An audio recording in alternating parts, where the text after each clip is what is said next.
What up? What up? Welcome back to History Valley and Myth Vision, ladies and gentlemen. I am hanging out with Jacob Ehrman. What's up, man? Oh, I'm doing good, Derek. How about you? Good, good. Hanging out on a Saturday. I was just watching the new Netflix show, The Dinosaurs, and that's so well, just beautiful and captivating. And then I said, okay, let's get to work here. We got to talk about an ancient god that I don't think many people know about. I haven't had Right. any scholars on my show that have addressed this god and its potential significance. And you're going to make a case today that I think will be pretty interesting. Before we get into your material, if you're watching from Myth Vision, just so you know, History Valley is Jacob's YouTube channel. Go subscribe to his YouTube channel. He's doing all sorts of work. He's live over there with me as well. I'd have to refresh the screen to see the numbers accurately reflected, but all sorts of videos you do with academics. Tell us a little bit about your channel briefly, if you don't mind. Yeah, I started my channel to not only share my research and my ideas, but also to bring on academics and discuss what they believe and what they've been looking into as well. So I can put all of this information together in the form of videos, so that way people can go easily find them and to learn as I learn, to gain knowledge as I gain knowledge, so they can gain knowledge with me, and so we're all in on the journey together. We're all learning together. Love Is it. basically what the show is about. Thank you so much. Look, we'll go show some of the other stuff here shortly and cover some material. What do you have in store for us today, Jacob? So for 13 years, and this is really where my journey really began. It's all had to do with Ishkur since 2013, starting with realizing that Yahweh has a daddy, Yahweh has a father, God has a father. That's the first show we did together, all the way in 2019. And basically, I wanted to learn about, okay, who is El? Who is this this forgotten father of the biblical deity? And that led me to realizing that, Ishkur has all these similarities to the God of the Bible. I realized that El is a later version of Enlil. It's a shorter version of his name. It's the same God.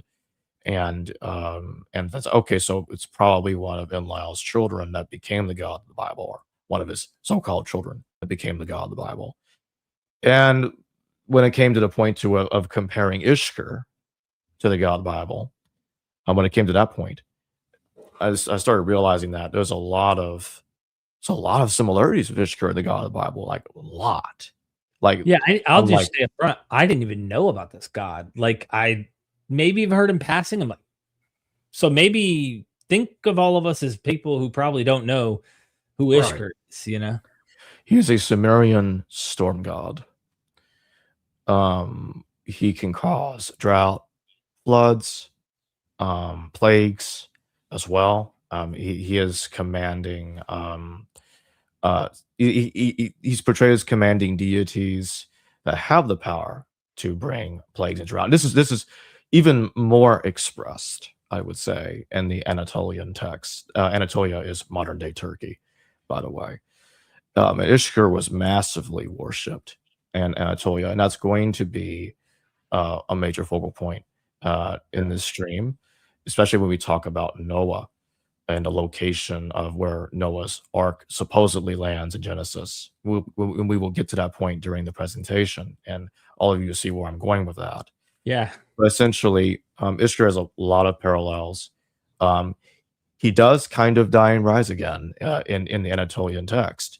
He has his organs taken from him, and a god helps bring back those organs to him. That's Sharuma.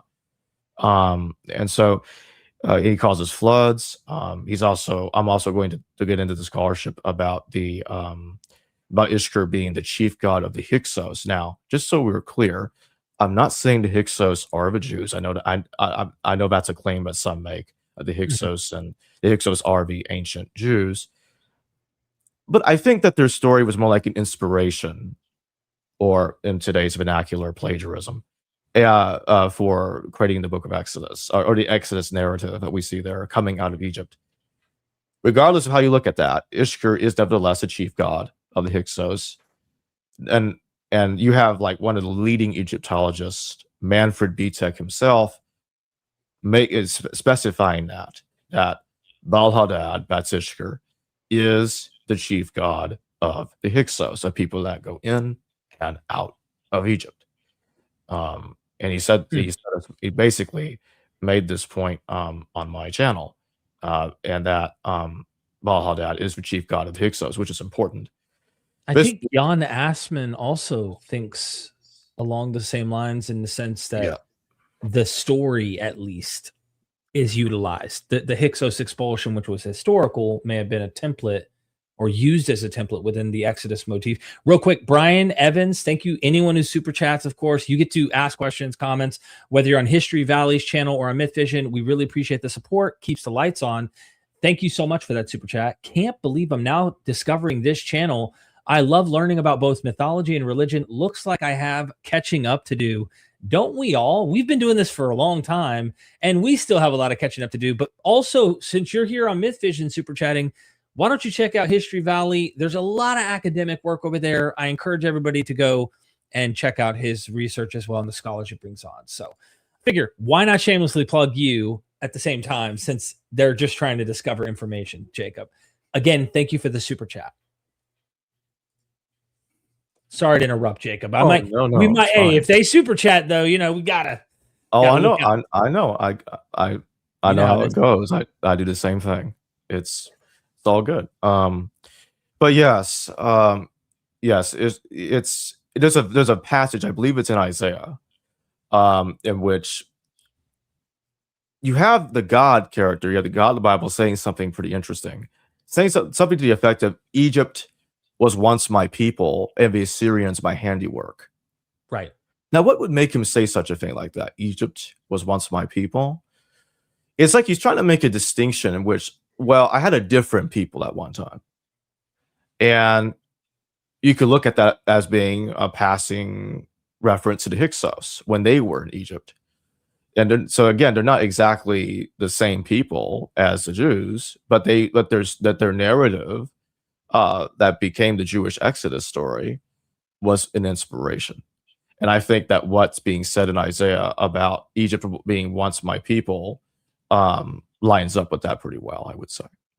Interesting. Yeah, I've never heard that interpretation of that text, that particular, but it is interesting to think of it through that lens.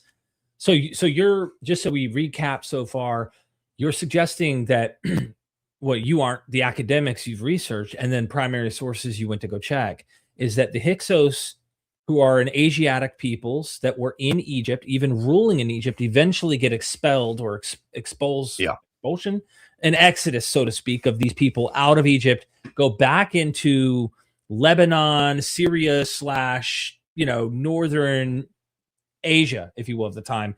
And these people had a god named Ishkur, and Ishkur's father's name was Enlil, and you would argue that Enlil is El in the Canaanite, Phoenician, Eastern Mediterranean coast kind of pantheon prior to Israel. And Ishkur, you think, might be Yahweh. Yes. Okay. We're listening. Please do it. Let me know when you want me to present something too, because I might forget, Yeah, we'll get to that in just a moment. But another point that, and this is going to be toward the end of the presentation, is I'm going to talk about the identity of Baal-Hamon. I brought this up before in our previous discussion about Ishkur, because some people got confused. I saw some of the comments. They were screaming like, "Oh, the biblical Baal can't be Yahweh." I'm like, that's not what I'm saying. They don't understand that Baal is a title. It is not a name, people. It is a title, okay? There's even a Hebrew word called Baalim. There's a reason why. It's plural for Baal, because there was more than one Baal. It's right there in the Tanakh. You can see passages in Hosea and elsewhere that use the word Baalim. Okay, so Elohim, masculine, plural. So anyway, my point is, when you look at Baal-Hamon, how was he worshipped? He was worshipped in a very horrific way, with infant sacrifice. They literally took infants and lit them on fire. And this was happening in Carthage located in North Africa. And so Baal-Hamon is the Baal they were talking about. If you read passages, I believe it's in Jeremiah, they describe the worship of the biblical Baal as setting children up to the flame, just like what you see in Carthage. So that's what they were describing. Child sacrifice, at least to my knowledge, was not occurring with the other Baals, but it did happen with Baal-Hamon in North Africa. So that's what they were talking about. And if you see the Book of Kings as a Hellenistic era composition, and there are scholars like Bartos, Adamczewski that do put it in the Hellenistic period, then it's about the First Punic War. I think it's about the First Punic War. Now, Bartos did not make that specific argument. I'm making that specific argument that Kings is aware of the First Punic War. Just to be clear, he has different arguments for why he puts Kings in the Hellenistic period. But anyway, I just wanted to note that he does agree for different reasons that Kings is in the Hellenistic period. So I just wanted to make that point real fast before we start this presentation, that it is not, I am not claiming that the biblical Baal and Yahweh are somehow the same. They're not. And I just explained which Baal the biblical Baal is based upon. Okay. That's all. Gotcha. So let's get to the slides. I think we're ready to get there. Let me stop sharing, add it to the screen. Here we go. Yeah. So the title is simple. Ishkur is Yahweh, how the Sumerian storm god became the god of the Bible. So I just want to show this reference real quick from James Anderson, Monotheism and Yahweh's Appropriation of Baal. Can you see my mouse right here, Derek? No. To the top right? Barely. Okay. Kind of hard to read it. It's a lot of small text, but okay. I could do this. I mean, for the moment, put it on full screen. That's easier. Yeah. All right. I won't be long on this particular slide. I just wanted to show everybody real quick that look at the top right, the first sentence. Ishkur was also used to denote Adad and other manifestations of the storm god, including Adu Baal. So that's just to get us started off, so everybody understands that this is consensus that Ishkur, Adad, and Baal-Hadad are different names of the same god. So that way, when they understand that I'm referring to the same god under these different names, they can keep track. And this, I like this as being the first slide we look at in terms of the actual references, because look at what we see in the bottom of the first large paragraph. You have the mention of Mari, and you have the mention of Tyre, and so that's going to be very fitting, because toward the end of the presentation, we're going to get into those details as well, and the stuff about Adad of Aleppo, which is just a different version of the same god. So again, that's going to be pretty important there. Okay, so this is yet another reference. Ishkur is Baal-Hadad. This is from Fedor J. Lewis. And I have the arrow right here so everybody can quickly find where it is on this page. Look, you see he puts Ishkur, Adad, and Hadad in the same as the same god right there. Right. / / Like they're synonymous. Exactly. That's the point. So again, just want to get that out of the way real quick. Now we're going to start getting into the parallels. Ishkur causes death and destruction and floods. So I'm just going to read this little translation real quick. When the Lord is raging, the heavens tremble at Ishkur's wrath. The earth on its part also shakes. The great mountains are all thrown down, decked with august, fearful splendor, who with his whoop herds together the thick rain clouds. And I know at the bottom, Yahweh causes the great flood in the book of Genesis. And so what you have is, you have Ishkur wielding this power to cause mass floods, deluges.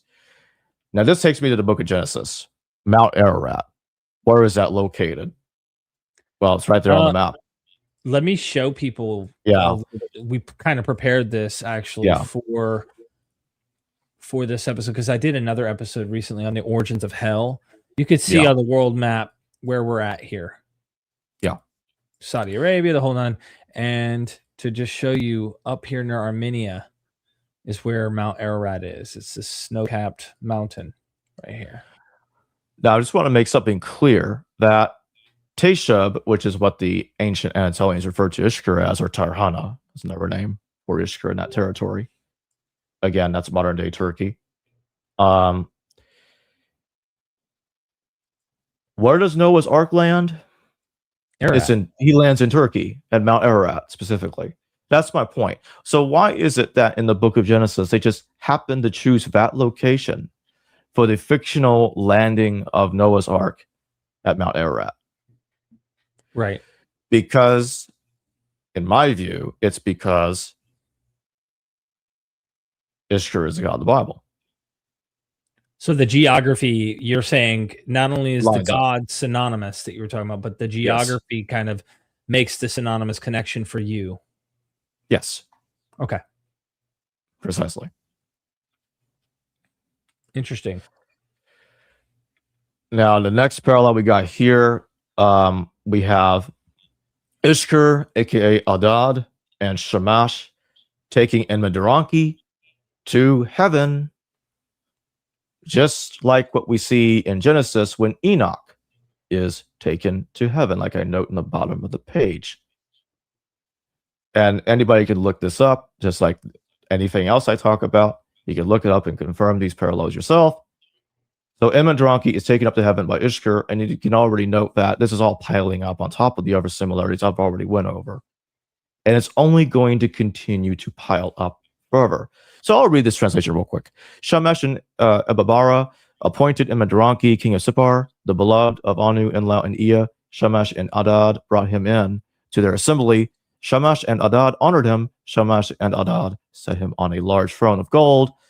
They showed him how to observe oil on water, a mystery of Anu, Enlil, and Ea. They gave him the tablet of the gods, deliver a secret heaven and underworld. They put in his hand the cedar rod, beloved of the great gods. Now, this is another. This is John J. Collins noting the parallel as well. At least this is an editorial, so I think it was him. Yeah, it says anyway. John Collins, right? Yeah. But anyway, Shamash and Ibabara appointed Enmedaranki king of Sippar, the beloved Anu, Enlil, and Ea.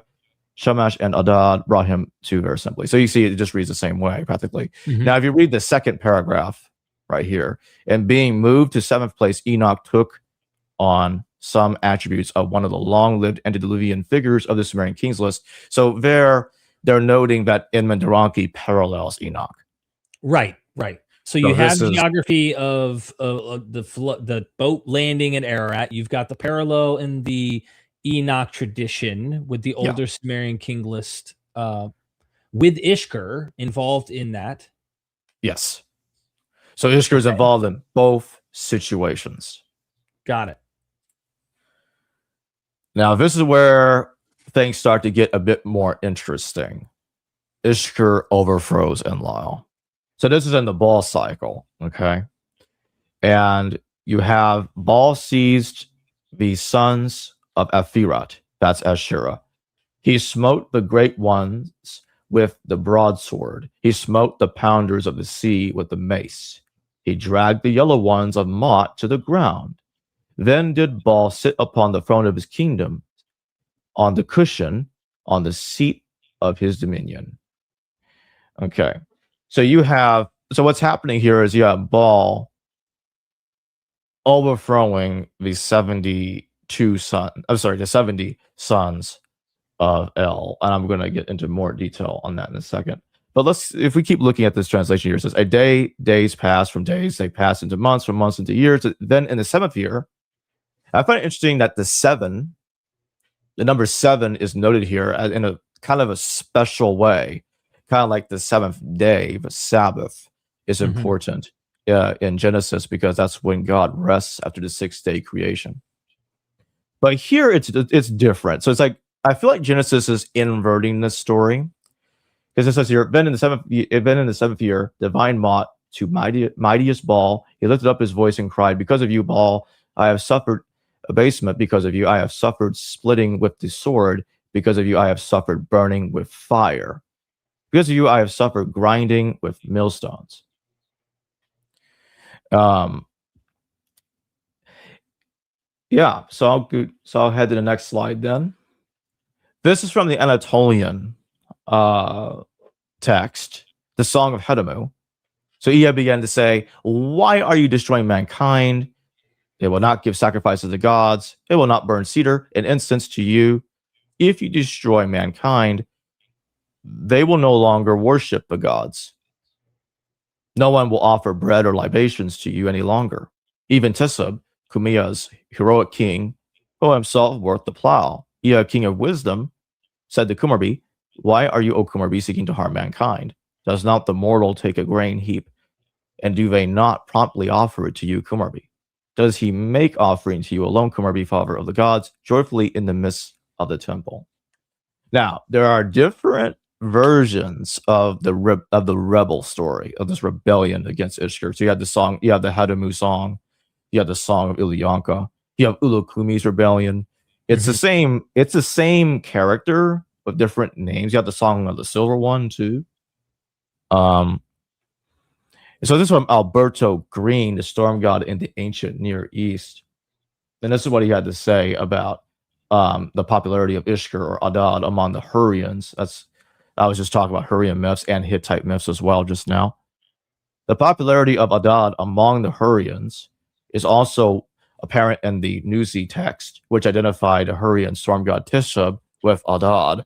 In addition, in the Hittite capital of Hattusha, the cult of Adad and his consort became so important that the city was once referred to as the city of the storm god or Tishab of Halab. The Nuzi archives also list a temple of Tishab Halpaheh. It was in Syria proper. However, that the power, prestige, and importance of the storm god Adad emerged during the Middle Bronze Age to such unrivaled prominence that he became the most important and profusely cited deity in the Near East. Now, this is something else I do want to note here, because we're going to start getting into Greco-Roman parallels that are important to what I'm talking about. And so you see the Song of Hedamu and the Song of Ulukumi is being compared by Ian Rutherford in his Hittite text and Greek religion, contact, interaction, and comparison. And what you see here is, again, the Song of Hedamu has to deal with an eel-like sea monster, child of Kumarbi, and a daughter of the sea god. Hedamu succumbs to being seduced by the sonic and visual charms of Tisab's sister, Suska, equated with Ishtar of Nineveh, a motif that Noga Ayali Darshan has recently argued is borrowed from an earlier narrative of the storm god's conflict at sea, which originated somewhere in the Levine. And again, you see the same thing in the Canaanite text. In the Baal cycle, Baal Hadad fights the sea, Yam. Yahweh fights Yam too. That's what the sea is called of the Tanakh. That's a big problem for people trying to claim that Yam is Yahweh because the name sounds alike. No, he can't be, because Yam shows up in the Tanakh as an enemy of Yahweh. Doesn't work. Anyway. Yeah, you made me think of Giovanni Garbini. I didn't bring the book, but he argues that in the Canaanite Baal cycle, I could actually pull it up if you want to continue. I think it's worth bringing up just so people can see what another expert has to say about this, because he argues that Yahweh was in the Canaanite pantheon already. Because usually, Mark S. Smith, other brilliant scholars have pulled that Yahweh comes from the south. Well, he argues that he thinks Yahweh was already at home in the Canaanite pantheon. I'll pull it up for you while you're doing your thing. Yeah. I believe Niels Peter Lemke holds the same position as I do. The so-called reference to Yahweh in the Canaanite text is really just Yam, and it's not a different god. And my problem, I've heard of this theory before, and my problem with it is it's grasping at straws in my view, because other than something sounding alike by itself, there's no narrative parallel to the God of the Bible. Does this so-called Yahweh of canon do any of the things God the Bible does? Can he be properly distinguished from Yam? And I already know the answer to that question, to both questions, is no. And I think it's an attempt to try to rescue that Yahweh is unique. And I don't think it works. And again, like I said, there's no narrative parallel between the so-called Yah of canon and Yahweh of the Bible. Mm. They just had that one little sentence to work from, Yah ben El, and that's it. That's practically nothing, almost nothing. Right. I mean, it looks like Yam to me. Let me show you this, right? So this is can you see the screen? I do. I see it. Okay. It might be loading, so bear with. I'm gonna go down to page 54, something like that. It's still loading. Here we go. Okay. So this is his book. It's Giovanni Garbini, History. Let me go back up to the top. Sorry. Make sure you guys can see it. It's loading pretty slowly on here. I may have to pull it up on a different app. No problem. I want to show you the title. History and Ideology in Ancient Israel is the name of it right here. Yeah. And we need to get to page 54. Computer's being super duper slow. Don't know why, but it is. I think it's around 54 where he actually addresses this issue. So he wants to explain the origin of Yahweh. And, you know, a lot of people say it comes from the South, and he actually takes on some of the major scholars who've argued they think it comes from, you know, the South. Let us now go in and examine the extra biblical evidence, right? So notwithstanding it is sporadic and apparently secondary character, the epigraphic evidence is a basic point of discussion for our topic because it is the only original evidence relating directly to the worship of Yahweh. It should be said straight away that the epigraphic evidence, and more generally the written extra biblical sources, do not confirm the picture that the Old Testament presents of the rise and establishment of the cult of Yahweh in the form that we usually denote with the term Yahwism. So he goes on. Let me scroll down. He uses internal evidence too. Like in this connection, let us look at the treatment received by some onomastic evidence, which the Old Testament itself provides favor of the existence of the cult of Yahweh outside the Israelite sphere. And he goes on to describe that using some biblical text. I want to skip down a little bit so we're not boring everybody to death. So here's where it gets interesting.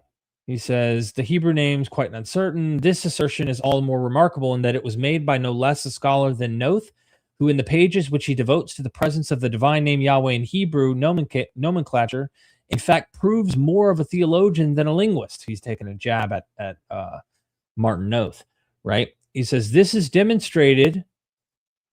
Get that up here.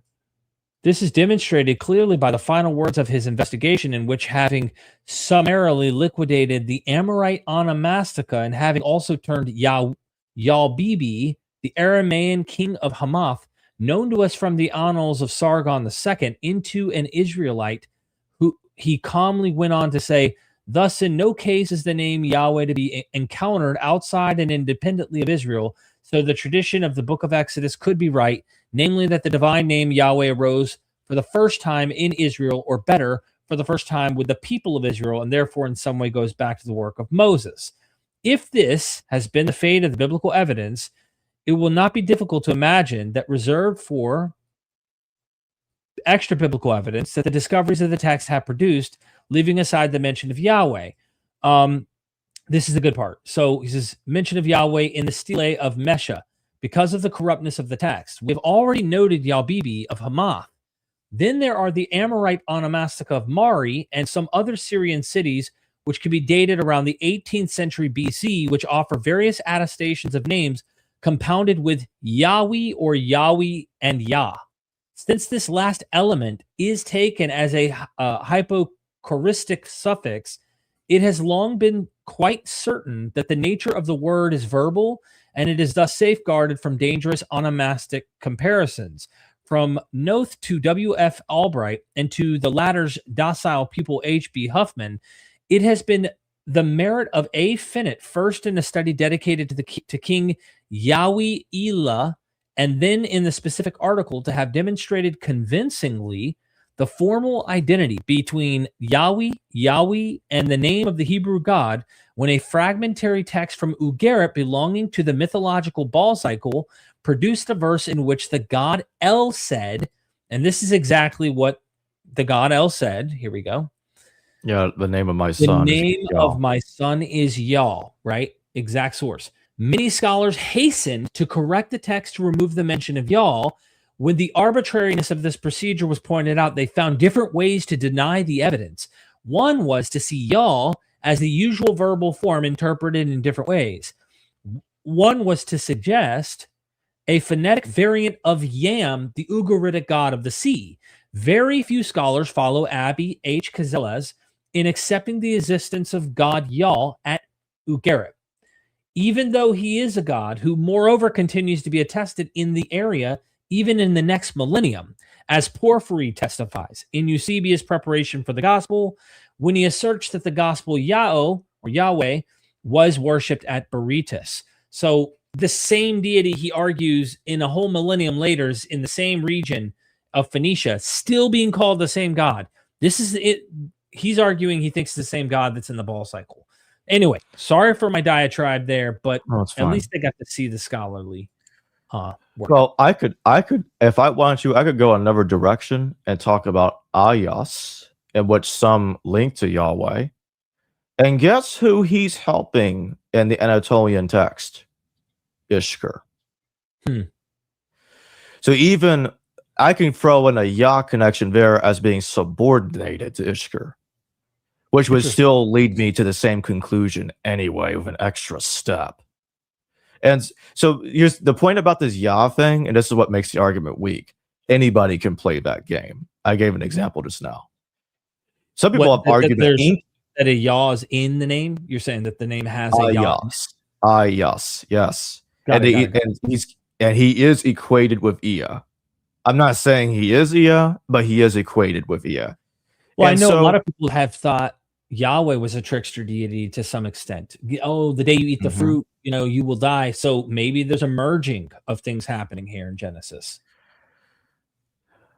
My point is, no matter how you look at where the name Yahweh came from, to me it doesn't matter as much as the fact of the matter is that Yahweh is a massive imitation of Ishkur, to the point to where, like, how much more similar does it take before we start saying they just renamed Ishkur to Yahweh? Yeah, maybe they got inspired from something else being called Yah. And there are different deities called Yah, and not all of the Yahs are the same either, is my point. There's a Yah of Egypt. He's a moon god.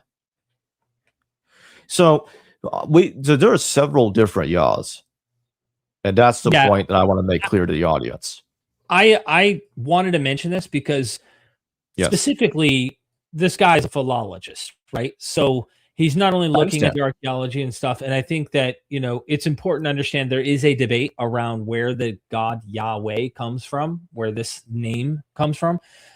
He argues it's still at home in Canaan, right? Which would still tie into a genealogical connection to the older Ulikumi, the Hittites, all of that kind of stuff. So rather than acting like this deity just emerges like randomly out of nowhere from the south, he's trying to say it's at home already in the north. And this is actually what you're trying to argue, except you're just trying to say that the name Yah doesn't necessarily have any significance for Ishkur. Right.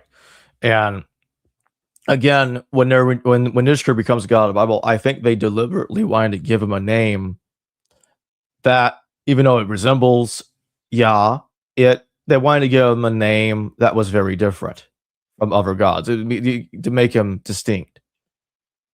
Hosea 2:16 or 2:18, depending on the text you're reading.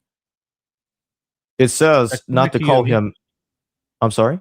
Should I come back to you and me for a second? Because you're not presenting. Yeah, that's fine.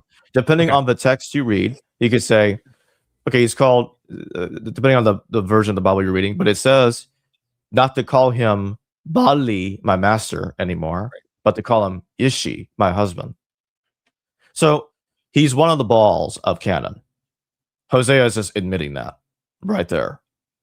and it fits like a glove with what you see in Exodus, that the golden calf with Ishkur. I'm sorry, with Yahweh.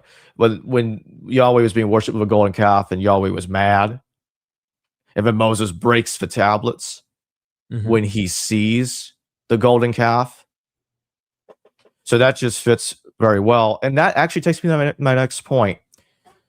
I mentioned this to you before we went on air. Yana Matushak. I interviewed Yana Matushak. I haven't aired the interview yet, but she gets into a text about Ishkur and his multicolored cows. Or as I should say, I should be a little more careful and say Ishkur and multicolored cows being kidnapped by an unknown entity or entities. And cows are in the Tanakh. Of course. You got rules about not killing cows in Leviticus. So cows are kind of special, somewhat special in the story here. Why is that? And you could go look up the translation of the text, and just so everybody understands, the text is heavily damaged, unfortunately.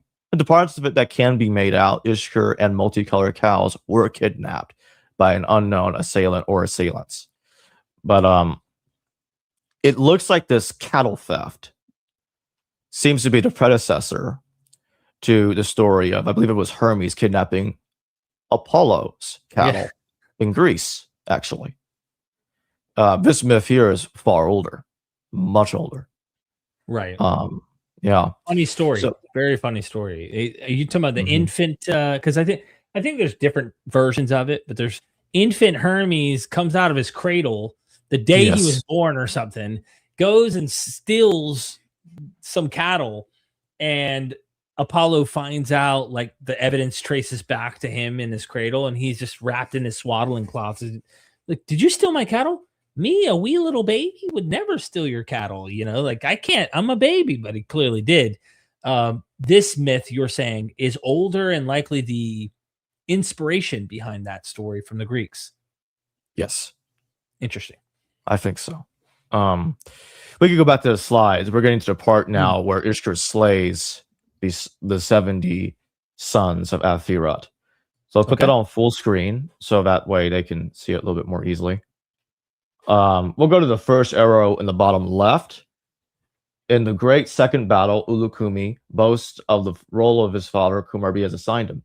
Thereafter, though, there is a complete break in the text. It can be assumed the outcome is a final triumph of Tisab, since he is the supreme god in historical times. And we know that because we know that he's triumphal for other reasons, because in the song of Ilyanka, he is absolutely triumphant against Ilyanka, an older version of the same Ulukumi. And we go to the mid right, the arrow in the mid right here. You see my mouse. You have Baal's relationship with the children of Athira is rather rocky. Although he holds a feast for them, he eventually fights and defeats them. Baal slays in the West Semitic myth of El-Kanursa and attested in the Hittite Hurrian. And El and Athira act together in 161. In regulating the course of divine politics, and in our passage, Baal expresses the reality that their support is required to secure recognition of his own divine kingship. Yet Baal does not ask for the support of El and Athira only. So here's my point. We can go back to us for a second. What does the Tanakh make fun of sometimes? Oh, the gods, they can't hear you.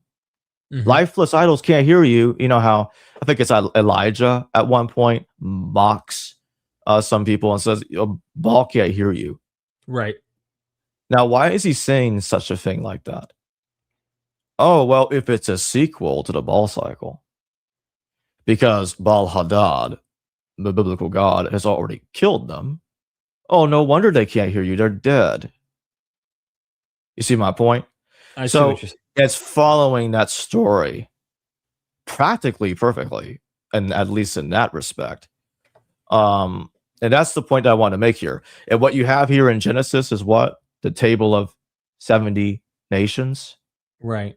70 or 72 nations. You have this in Genesis. You have the gods being assigned nations in Deuteronomy, at least in an older version of it. You can see that in the Septuagint or Qumran. They're identical. They're very similar. They're identical. There's a little bit of differences, but they're virtually the same. The Masoretic text changes it to children of Israel instead. It's like, oh well, let's push that to the side. We don't like the implication that more than one deity is being implied here. We're just going to say divided based on the number of the children of Israel. That's the ticket. So that's what they do. But it fits thematically with other stories you see in the Tanakh in which David's complaining, "Hey Saul, you might want to slow down there, buddy. I know we hate each other, we're enemies, but you're going to push me out of Israel and force me to worship other gods." Why would David be made to say such a statement like that? What about Naaman?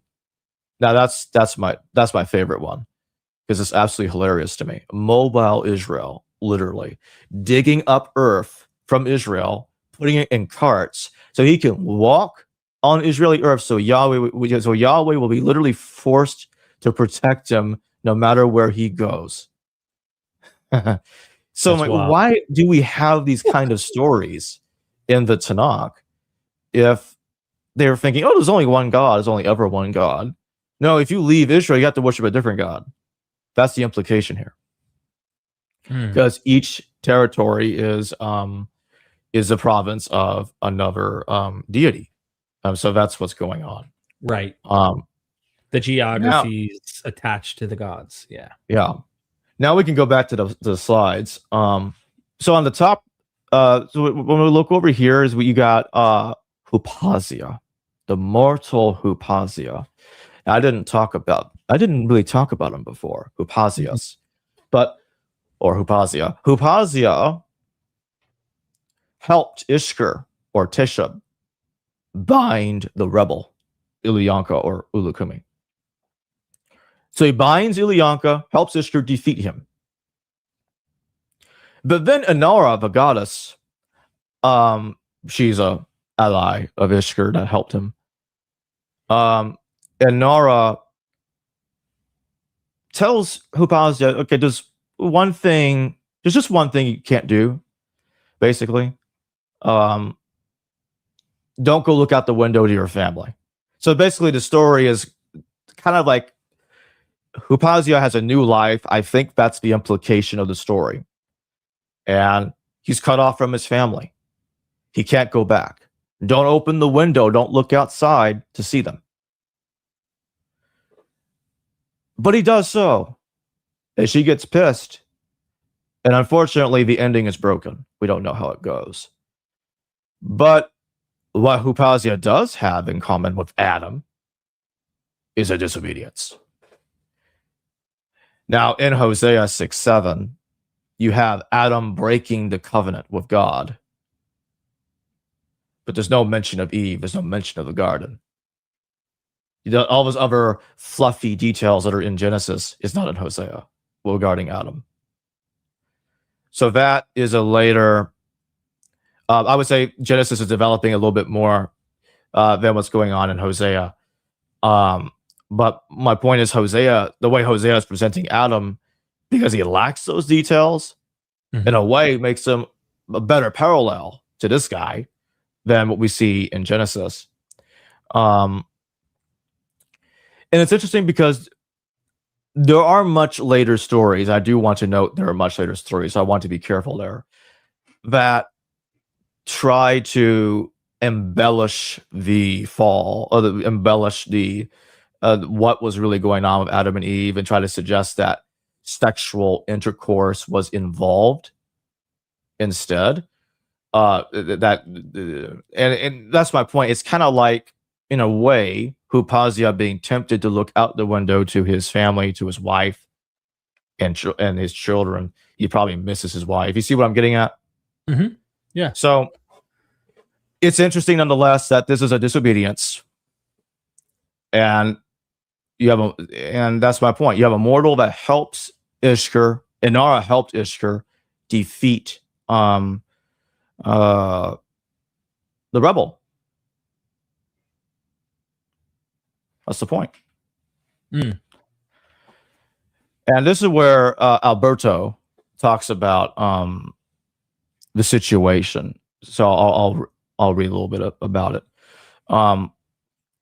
Okay, so having slept with Hypatia, Inara prepared a great banquet with drinks of every kind and invited Ilyanka, that's the rebel, who came with his children. Ilyanka and all the guests ate and drank and emptied every barrel and quenched their thirst.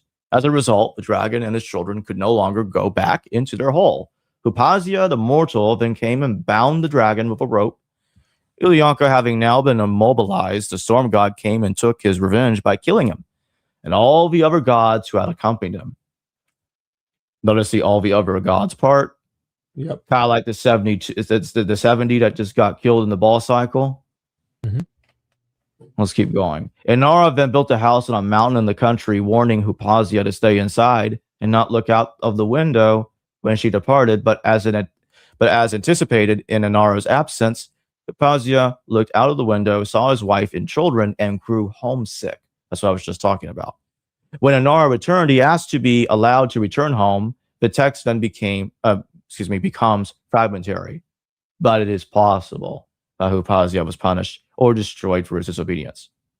Inara then returned to the town of Kishkalusa and placed her house of the watery abyss in the hand of the king.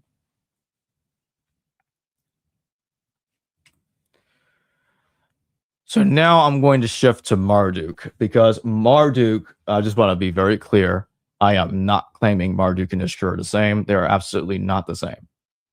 But Marduk does seem to absorb characteristics from Ishkur. So very curious characteristics. And that is what you have going on in the Enuma Elish. Let's see. So this is talked about by Samuel Kremer and John Mayer. I'll read the top. The line of powerful male gods, Anu, Ea, and Marduk, each son in the image of the father, is much like Anu, Kumarbi, Teshub, or Sky, Kronos, Zeus. But Enuma Elish, the significant conflict is between the oldest gods and the young gods between the line of Anu, Ea, Marduk. Now, I'm going to skip to the end of the first paragraph. Apsu is killed by Ea and set as a foundation of Ea's temple city at Eridu. Tiamat is split into two by Marduk and made to form the foundation of the cosmos. Ea appears in the Kumarbi stories, as we have seen. His role is not all that clear, however, because key portions of the text have been lost. He appears to aid in the birth of Teshub. Remember I mentioned Aya earlier? Mm-hmm. That's what I'm talking about. Now look what's happening here. He's aiding in the birth of Teshub. He may have been named king of the gods. He seems to have been set up a figure, Kal, as king. And when Kal proved rebellious, Ea and Kumarbi determined to act against the rebel, probably with some success. It is part of the Kumarbi cycle in which Kumarbi plots against the gods, but Ea's part is rather more clear. Kumarbi fashioned the strange creature, the stone Ulukumi. Let's talk about that for a minute. We see this in India, in Hinduism, because Ishkur in India is called Indra. And Ulukumi over there is basically Vritra. And he was created by Tavishtar, or Tavishtar, however it's pronounced, or Diupita. To me, it's the same god, but two different names. And he creates Vritra to fight. And what does he do? He fights Indra. Indra defeats him. Same thing. And so so they're borrowing the same information that we're seeing here from Anatolia. Just like the Greeks were borrowing from Anatolia too. They were both borrowing from Anatolia. And this is the point I'm trying to get to. How was Ishkur, or Teshub as he's called in the Anatolian text, born? He emerged out of Kumarbi's skull, Kumarbi's in-law. Now, I will admit there are other situations where they were for some reason portrayed as two different gods, but there are other times when Kumarbi and in-law are the same, and I think that that's because they were originally the same. So you have a situation where he's coming out of his skull. It's like watching the movie Alien or something. So he's coming out of his skull, like, wait a minute, I've seen that. That's Athena rising out of Zeus's skull. Now, that right there is a big problem for anyone that identifies Zeus with Teshub or Ishkur, because some make that comparison. In fact, the authors of this book here were kind of implying that identification in the first sentence we went over earlier. So, does it work? Because Zeus's stories, if you look at Zeus's character, I'm not going to get into too much details because we're going off topic, but he strongly parallels Enlil, massively. But anyway, this is just one of those similarities. They both have the skull origin in common when it comes to Ishkur or Athena. Right. So the Greeks, we've talked about it before. I'm not going to get into it too much here. I suspect the Greeks adapted Ishkur as Ares.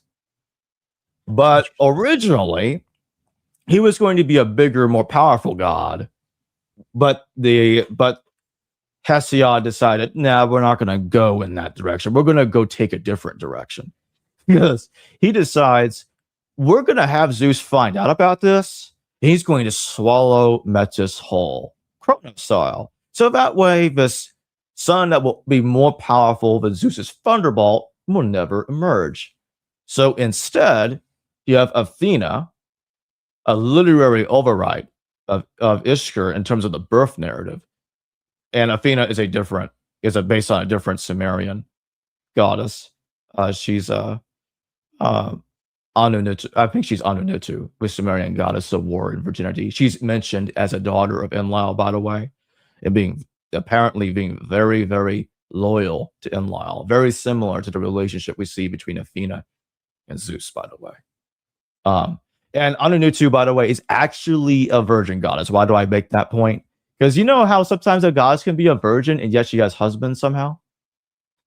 And there's stories of a sexual nature. I'm like, but I thought you were a virgin goddess. Well, she's actually a virgin goddess and it stays that way, like Athena. Okay, so that's my point. So they have that in common, from what I know. It's interesting too, just to note, Athena is frequently interpreted as having masculine or at times male-coded identity within Greek mythology. And that's despite being a female goddess. Of course, she comes directly from a male's head. She's not born of a woman, so she has a lot of masculine attributes that, she's understood as. So, what's going on by the time the Greeks are doing this might be a little bit different from what obviously the earlier myths they're borrowing from are, but it's still interesting to speculate about it and wonder, But one way or the other, the similarity is too great there. Like the birthing of the skull thing. I mean, it's they got it from them, and obviously the speculative part is how they changed the details of what they were thinking. The way I look at it is, I think they were just skipping some steps. Like, well, the reader can just simply assume that Metis just gave birth to Athena while she was inside the skull, and then Athena rose out of the skull when she grew up inside Zeus's head. I don't know, but whatever. Doesn't really matter. And a little depiction here in Marduk slaying Tiamat in the top left image, top right image, Yahweh slays Leviathan in the book of Hosea. And in the bottom, Teshub and Sharuma slaying Ilyanka in the song of Ilyanka. You see that giant wiggly serpent right there? Right. That's Ilyanka. Or it's interesting because as Ulu, that's Leviathan, that's Tiamat, that's Ilyanka, that's, you know what I mean? Yeah. And it's interesting because when he becomes Ulukumi in the Hittite stories, I don't think I have that backwards. But anyway, Ulukumi, which is a different version of Ilyanka, is a stone giant instead. So sometimes he's a serpent, sometimes he's that. So they're depicting the same person differently. That can happen. But anyway, interesting. Now this Damkini's bond, if this is not clear, if this is not what makes it clear that Marduk is taking over for Ishkur and some of these details, I don't know what will. So in Damkini's bonds, a small little text, and you got essentially Marduk seizing Enlil. Marduk and his forces seize Enlil in battle. I'm like, okay, so Marduk is Like Marduk, who went from just being a minor Sumerian deity, now he's this ultra powerful Babylonian god.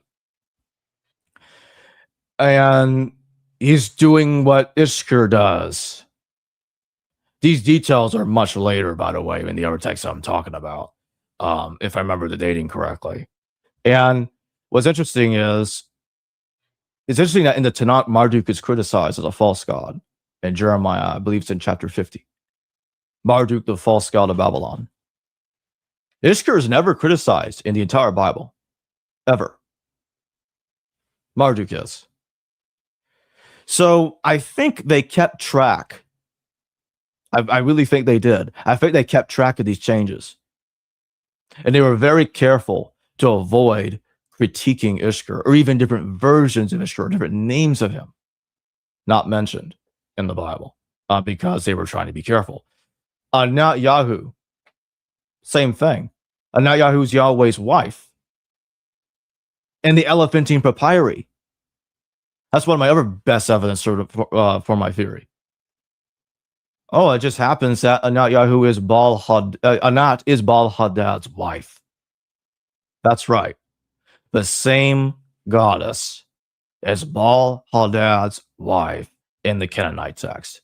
That's a problem for trying to come up with a theory. Okay, well, this Yah sounded like all the way over there is that's somehow Yahweh with no narrative similarities. How do you explain them having the same wife? On top of all the other similarities I've talked about in this vast integration of the data. So I'll just read some of the bottom. This guy has a great last name. I'm not biased though. W.G. Lambert. I just want people to know how great his last name is. That's all I'm saying, bro. Yeah. But yeah, I'll read some of this real quick. Why not? For Damkana, whose bond you have released, the gods of Esumusa, Marbiti of the Apsu conquered them altogether. In their midst, Enlil addressed Marbiti of the Apsu. You are Marbiti of the Apsu. You are a gracious king. Why do you conquer us as if we were evil? The king of the gods, Marduk, opened his mouth to speak, addressing Enlil. Come consult with one another among your Anunnaki. Yeah. So yeah, you see this capturing did happen in the text, and they're discussing how to resolve the matter. But again, Marduk absorbs the characteristics of many other gods. Look at the bunch of names that Marduk is called. So he's absorbing the characteristics of these deities. That's what's happening here. The original Marduk, as I was just saying a moment ago, that Marduk is or was originally a minor sun god in the Sumerian pantheon. It's really in the name. I think C.J. Chrysostomo, in his translation, scholarship, makes it clear. Marduk's name is written in the cuneiform Ammar Utu, which means son of the sun. Utu was his father, not Enki. That's a later situation. Utu was his original father. That's the implication of Marduk's name. That's why his name means literally son of Utu. So it's right there. Not hard at all. Anybody could look that up in 5 seconds. Now let's talk about Ishkur as Baal Hadad, chief god of the Hyksos. The late Donald Rufford talks about in his Oxford Encyclopedia of Ancient Egypt. I got the snippet view of it right here from page 352. Egyptian storm god Seth, Egyptian version of Ishkur, was then introduced as the dynasty's god, with every reason to believe that he's actually the Syrian Canaanite storm god Hadad Baal Sephon, because a cylinder seal with his representation is known. And that really takes me to my next point. Look at the story of Sharuma. What does Sharuma do? He retrieves the organs of Tishub. Yeah. Does that sound like something similar? The roles are reversed in Egypt, okay? But you have Set cutting Osiris up into a bunch of different pieces. Then Isis had to go put those pieces back together. You see my point? Mm-hmm. So it's the same story. It just got inverted. But yeah, That's what's going on here. It's the same story. So this identification the Egyptians have of Seth and Baal Hadad is completely understandable. They must have been aware of those similarities. Real quick, super chat. Some dude, thank you for the super chat. Really appreciate the support. Derek, are you familiar with Israel Anderson? I am not. Would love to see him on sometime. I will write that down right now and look into it. All right. So thank you so much for the super chat. Appreciate that. All right. Sorry. Go ahead, Jacob. Oh no, you're fine. So here's where Telepino comes in, or Telepenes, the son of Tisham. Telepino, he runs, he flees, and because he ran and he fled, agriculture just started to fail everywhere. And so the goddess Hanahana sent a bee to go and find him. And it finds him, but it stung him back into life. Or I should say stung him back to consciousness, I meant to say.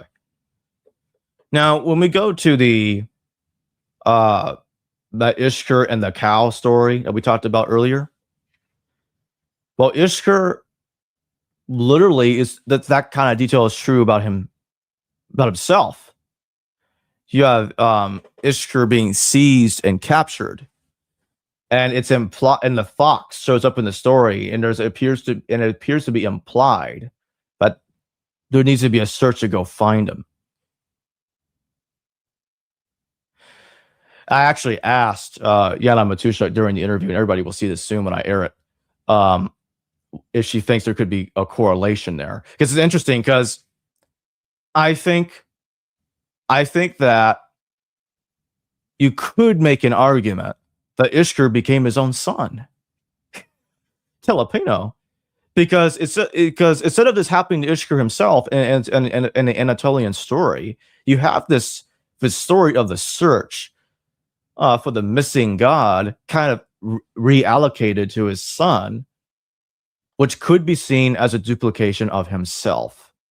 Just wanted to throw that out there. Thank you, Mr. Monster, for being a member for 43 months. He says, amazing educational content. Thank you so much.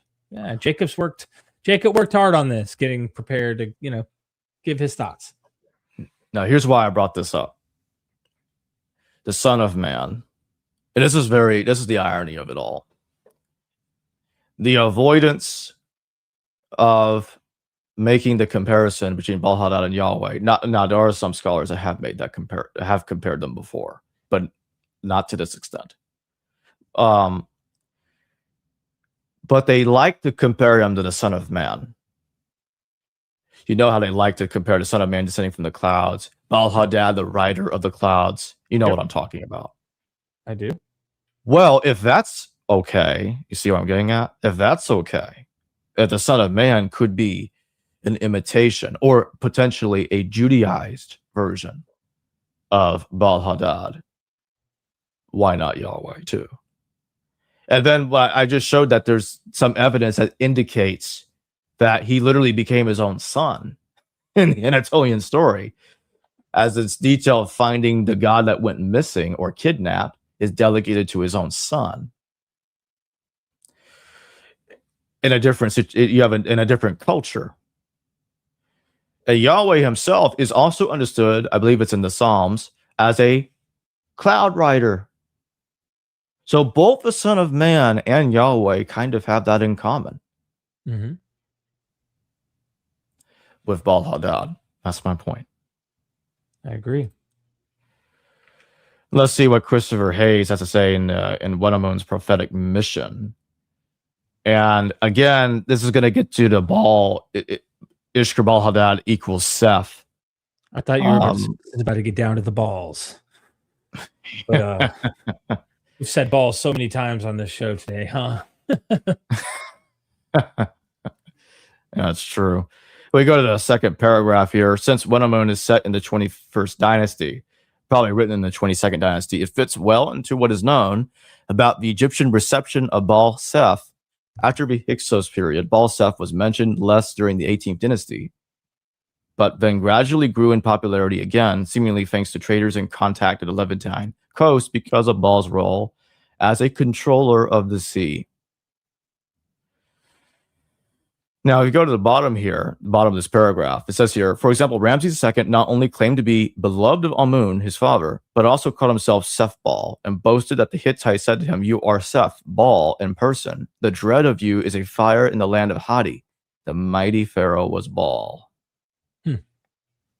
So again, you have different situations in which Ishkur, aka Baal Hadad, is yet again being identified with Seth, even in reference to Pharaoh Ramses II.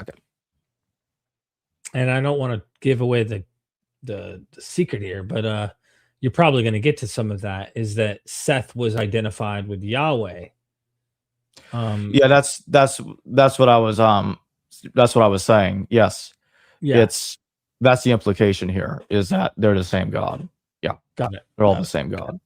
And again, you have James K. Hoffmeyer. He talks about right here in the first sentence here, Hyksos king adopted Seth for himself as Lord. And this is interesting. We got kind of a henotheism, almost monotheism going on here. And he refused to serve any god that was in the entire land except Seth. Isn't that interesting?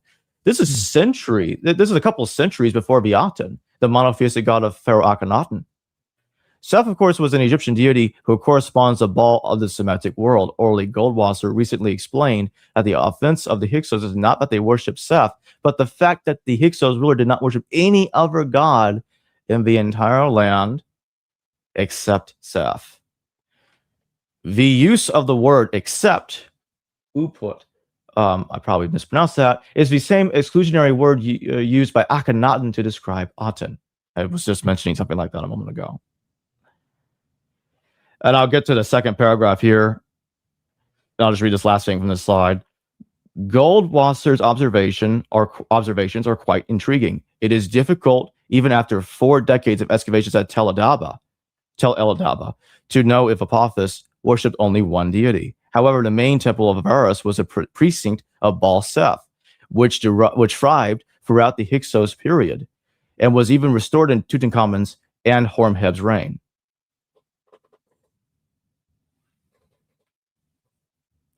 I was just mentioning that Ishkur was a rider of the cloud, so we're going to get into some of that evidence from Jonathan L. McLaughlin. Excuse me. So Jonathan L. McLaughlin says, I'm going to read just the bottom to save time. In keeping with the storm imagery, there is also a parallel between Yahweh and Baal in terms of their movement through the air. One of Baal's common titles in the Goodacre text is the rider on the clouds, which is often compared with Psalm 68:5. However, contrary to the NRSV's, him who rides upon the clouds, the latter actually says the one who rides in the deserts, which fits the references to Yahweh coming from Sinai in verses 9 and 18.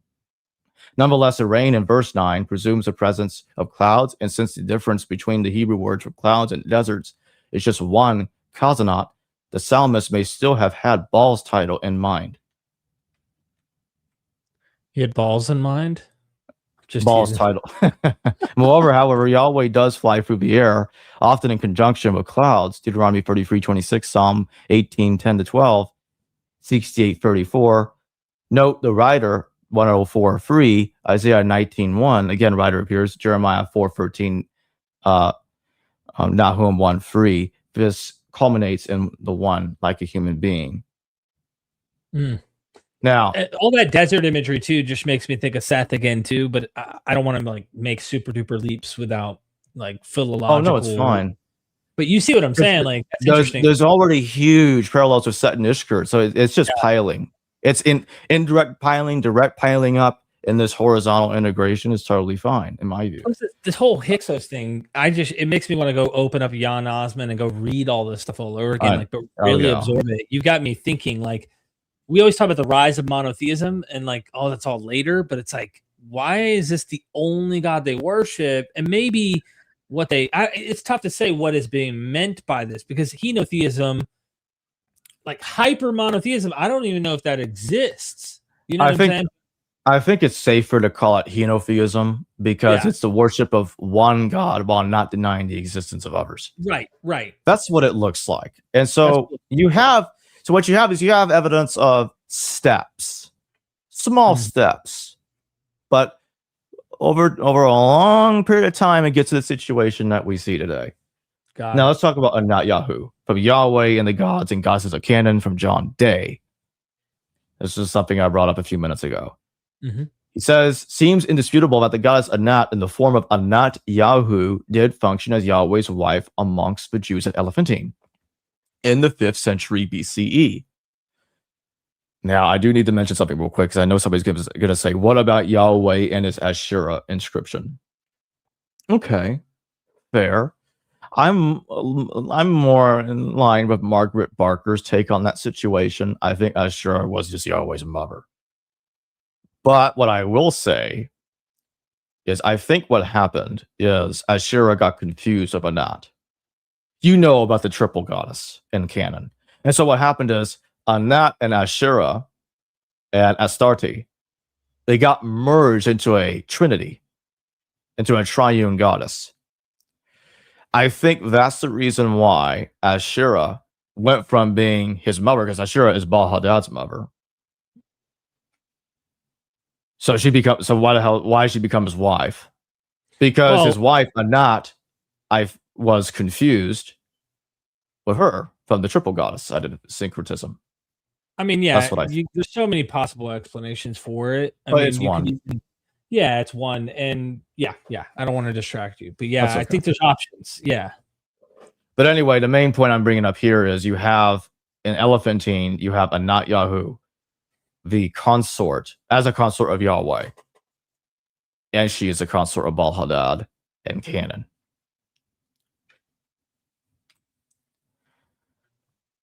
Now, this is from Yahweh versus Baal, Conflict of Religious Culture from Norman C. Hobble.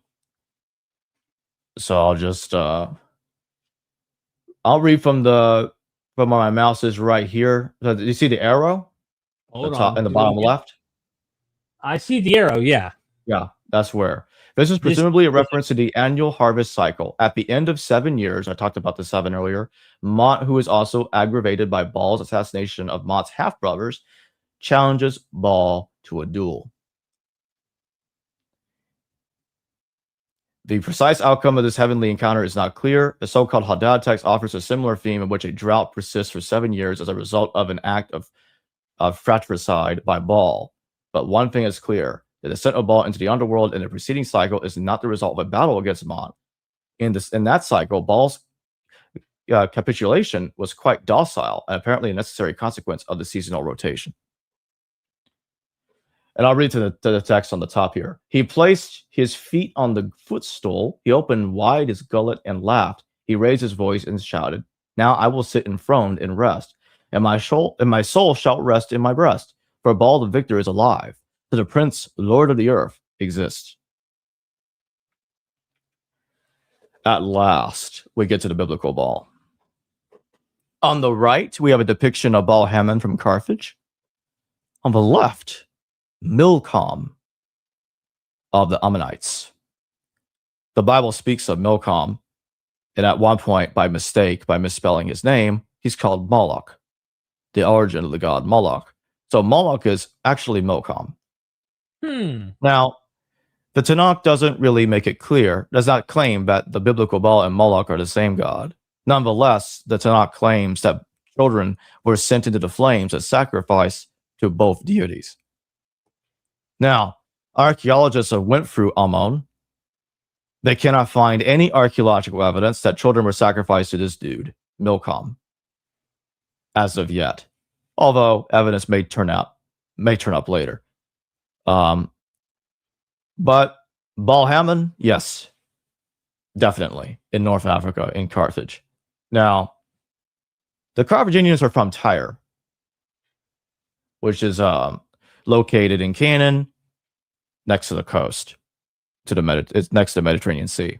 Real quick, Jacob. Beachcomber 73, thank you for the super chat and being a member. If on the phone, to like and share on Derek's, use the 3 dots at right-hand top corner. Thank you for the super chat. I I guess people were having trouble trying to share the stream.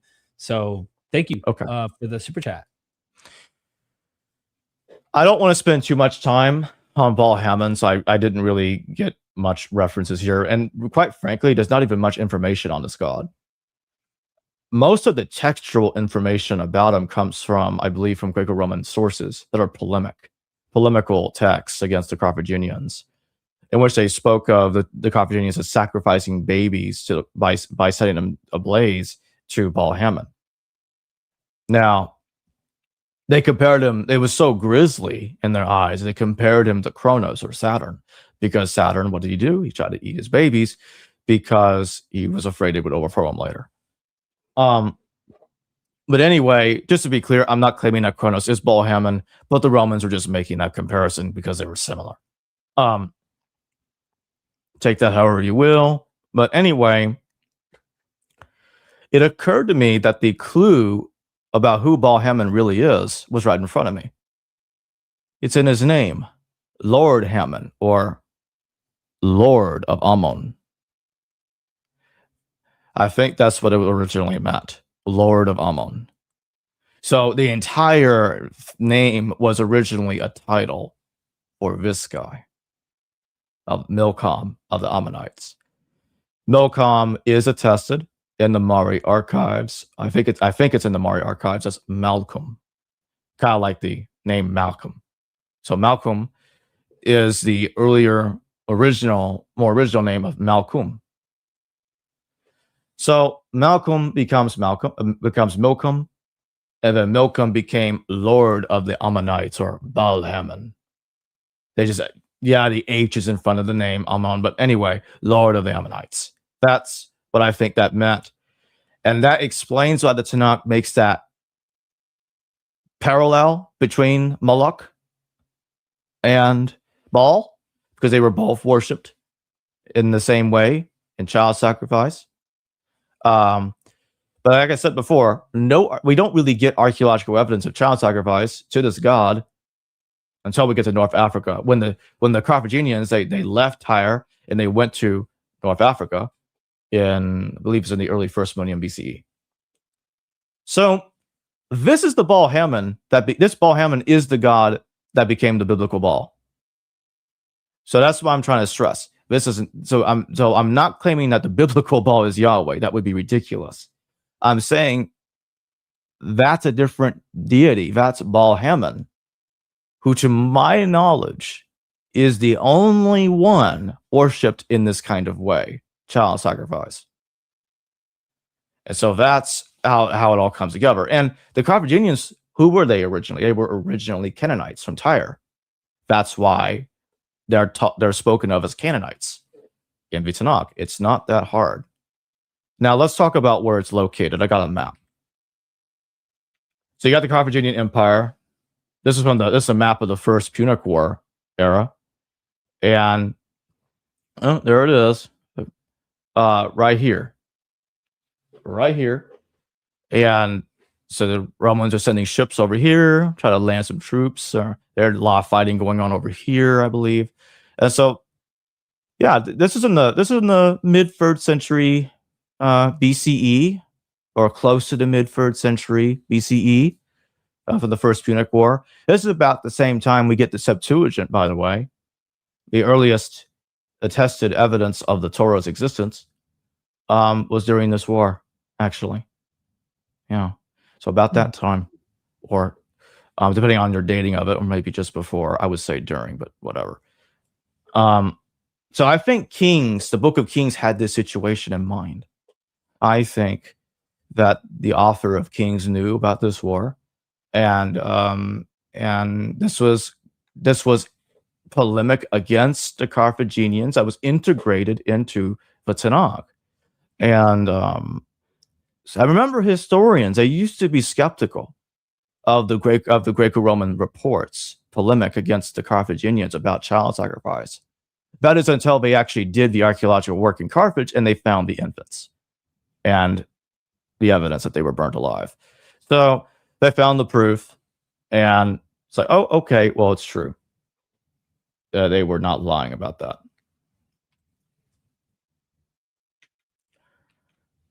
All right, so now we're going to get to the Mari archives. We're going to talk about the parallel between Ishkur and the God of the Bible in another way that I didn't get into in our previous session about this. That is, Ishkur is understood as a god who punishes governments, causes regime change, punishes governments that are not faithful enough to him, just like the God of the Bible. Just like with situations that we see in which God sometimes would get mad at David or Solomon, stuff like that. What we're seeing has happened in the Mari archives. This is from the 18th century BCE. So again, this is from Jack M. Sasson. That's where these images are pulled from. These are texts from his book, just to note that. All right, so we're going to go through this. I'll try to do this quickly. On the 7th day of my entering Halab, I told Yaramlim, may my Lord give me an answer so that I can leave. This is what I told him. I have heard the tablet for Yaramlim, but my Lord sent me. I gave precise account of my Lord's position as written on the tablet to Yaramlim and Aplahada of Carchemish. My Lord should hear their replies about the men once I gave Yaramlim a detailed account of my Lord's words. He answered me, Zimrilim has ousted his enemy, but now his requests are tough. When Sumupa, my father, feared God, he achieved his goal. No other king matched him. When he coveted that which Adu gave, Samsi Adu, my father, Sumuipa, did not enjoy old age because he attacked the land of that Adu gave Samsi Adu. Adu had him killed. As of now, however, Adu has not been angry at me. So Adu is a different form of Adad. So to talk about Ishkur, it's like being concerned about, is he angry at me? Am I making a mistake? So he's constantly being paranoid about that. So I'll keep going. This is what he answered me. At this second reply, he answered me, Zimrilim has clearly forgotten the lesson of Adu, to the point that Zimrilim might not realize that in Adu's territory, fugitives are not to be handed into custody. Else could he be writing the following: capture these men in your heartland. They must not stay. This is his second reply. The next day, he summoned me and told me, these kings are not now within my land. If they were in my land, and I kept them from Zimrilim, may Adu, Lord of Halab, put Yarimlim to test. From now on, be it 1, 2, or even 10 years, should they enter into my land, I shall bind them and turn them back to Zimrilim. These kings are not within my realm. Dadmum. This is what he answered me. But I argued back, is the entire realm and Imar as well not yours, your land? Certainly, then my lord Yarmlim is withholding these men. This is what I told him. So he summoned the elders of Imar and gave them the following order. The Yemenite kings must not stay in Imar. Expel them. From now on, they must not remain there. Should these men try once more to enter Imar, Zimrilim, and I will war against you. This is what he said to them, and they answered, we will expel them. From now on, they can never enter Imar. This is what they answered him. Regarding Yaga Adu and Samsi Adu, who are now in Carchemish, and Aplahandu of Carchemish is coming to Halab, and matters will be resolved. I will send my lord whatever news he gives me in answer. The third time, his answer, had these men been in my land, and I kept them from Zimrilim, right then and there, Zimrilim would have cause to be peeved at me. From now on, be it 1, 2, or even 10 years, should these men turn around and enter my land and my kingdom, I shall bind them and have them brought to Zimrilim. Should I not fulfill this promise to Zimrilim, may Adu, Lord of Halab, put Yarimlim to test. This is what he answered me.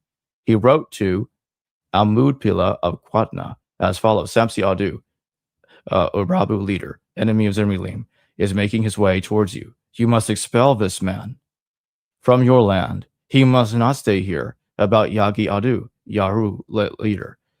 He took up the matter with Aplahanda in terms of instructions of my lord, of which I reminded him. Having heard them from my lips one day or another, this man will cause you grief. Exactly what I have told Yarimlim. Yarimlim told him. Aplahanda answered him, a few lines missing. So you have Ishkur literally being portrayed. You have also people named after him too in the story. So you have a god, a personal god, literally involved in regime dispute, regime change. You see what I'm talking about? This is the kind of stuff we see with the God of the Bible. It's no different. And this is where Mari's located. This is, you have it here, Mari under Zimri Lim. So Mari's right here where my mouse is. You see it? Mm-hmm. Yeah. And so all this territory here pretty much belonged to Zimri Lim in the 18th century BCE when he was in control. And here's a couple of tablets from the Mari archive, so you get to see how they look like. Real quick, I'll leave it up for a second. But yeah, you see that I've gotten into more details about these parallels. And let's pile it up. Yeah. God that starts floods. God of the people that go in and out of Egypt, the Hyksos. God who was involved in taking a man to heaven. God who overthrew and killed the other gods till he was the last one standing as the son of Aphirad. Defeated a rebel god that tried to overthrow him after he took over. Kind of like Satan rebelled, or Lucifer rebelled against Yahweh and lost. Same story. He slays a serpent. Yahweh slays a serpent. Yahweh, Baal-Hadad defeats Yam. Yahweh defeats Yam too. Yahweh and Baal-Hadad both have the same wife, Anat. And I could keep going. They both participate in punishing regimes and regime change. Just like the God of the Bible. Same personality. And Hupaziah helped him. The mortal helped him bind the rebel. Then he gets punished by Inara because he disobeyed the one thing that he couldn't do was to look out to and see his family because he missed them. Just like Adam screwed up, broke the covenant, or did that thing in Genesis, ate the fruit when he wasn't supposed to, depending on how you look at it. You want to take Hosea's version as your preference or Genesis's version, whatever. But you see, it's a long, very long list of parallels. Some of these details I went over in our last stream. It's possible I missed a couple. So I was going over new details while also recapping on a lot of other details. Right. Ishkur is viewed as the son of Enlil. Yahweh was viewed as El's son. Ishkur slays the 70 sons of El and Aphirad. Yahweh is one of the 70 sons of El, and he defeats the so-called false gods. Ulukumi rebelled against Ishkur. Satanio rebels against God. Ishkur was the chief god of the Hyksos, a people that invaded Egypt and later left. Yahweh is credited with leading the Jews out of Egypt. Ishkur was referred to as Baal-Hadad. Yahweh was referred to by the title Baal at one point. See Hosea 2:16 or 2:18, depending on the version you read. Ishkur slays a serpent. Yahweh slays a serpent. Ishkur took Inman-Daranka to heaven. Yahweh took Enoch to heaven. Ishkur's wife Medemsa is in later text referred to as Anat, the consort of Baal-Hadad. Yahweh's wife is in the Elephantine Papyri is Anat Yahu. Ishkur rose out of the ground after 7 years.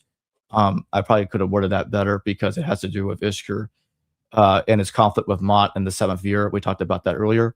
Yahweh creates everything in 6 days of his sleeps on the 7th day. Ishkur is referred to as the one who rides the clouds. Yahweh is referred to as the one who rides the clouds, as is the Son of Man too. Ishkur is credited with causing floods. Yahweh is credited with causing floods. Hupazias disobeyed. Adam disobeyed. Commands and punishes nations. Commands and punishes nations.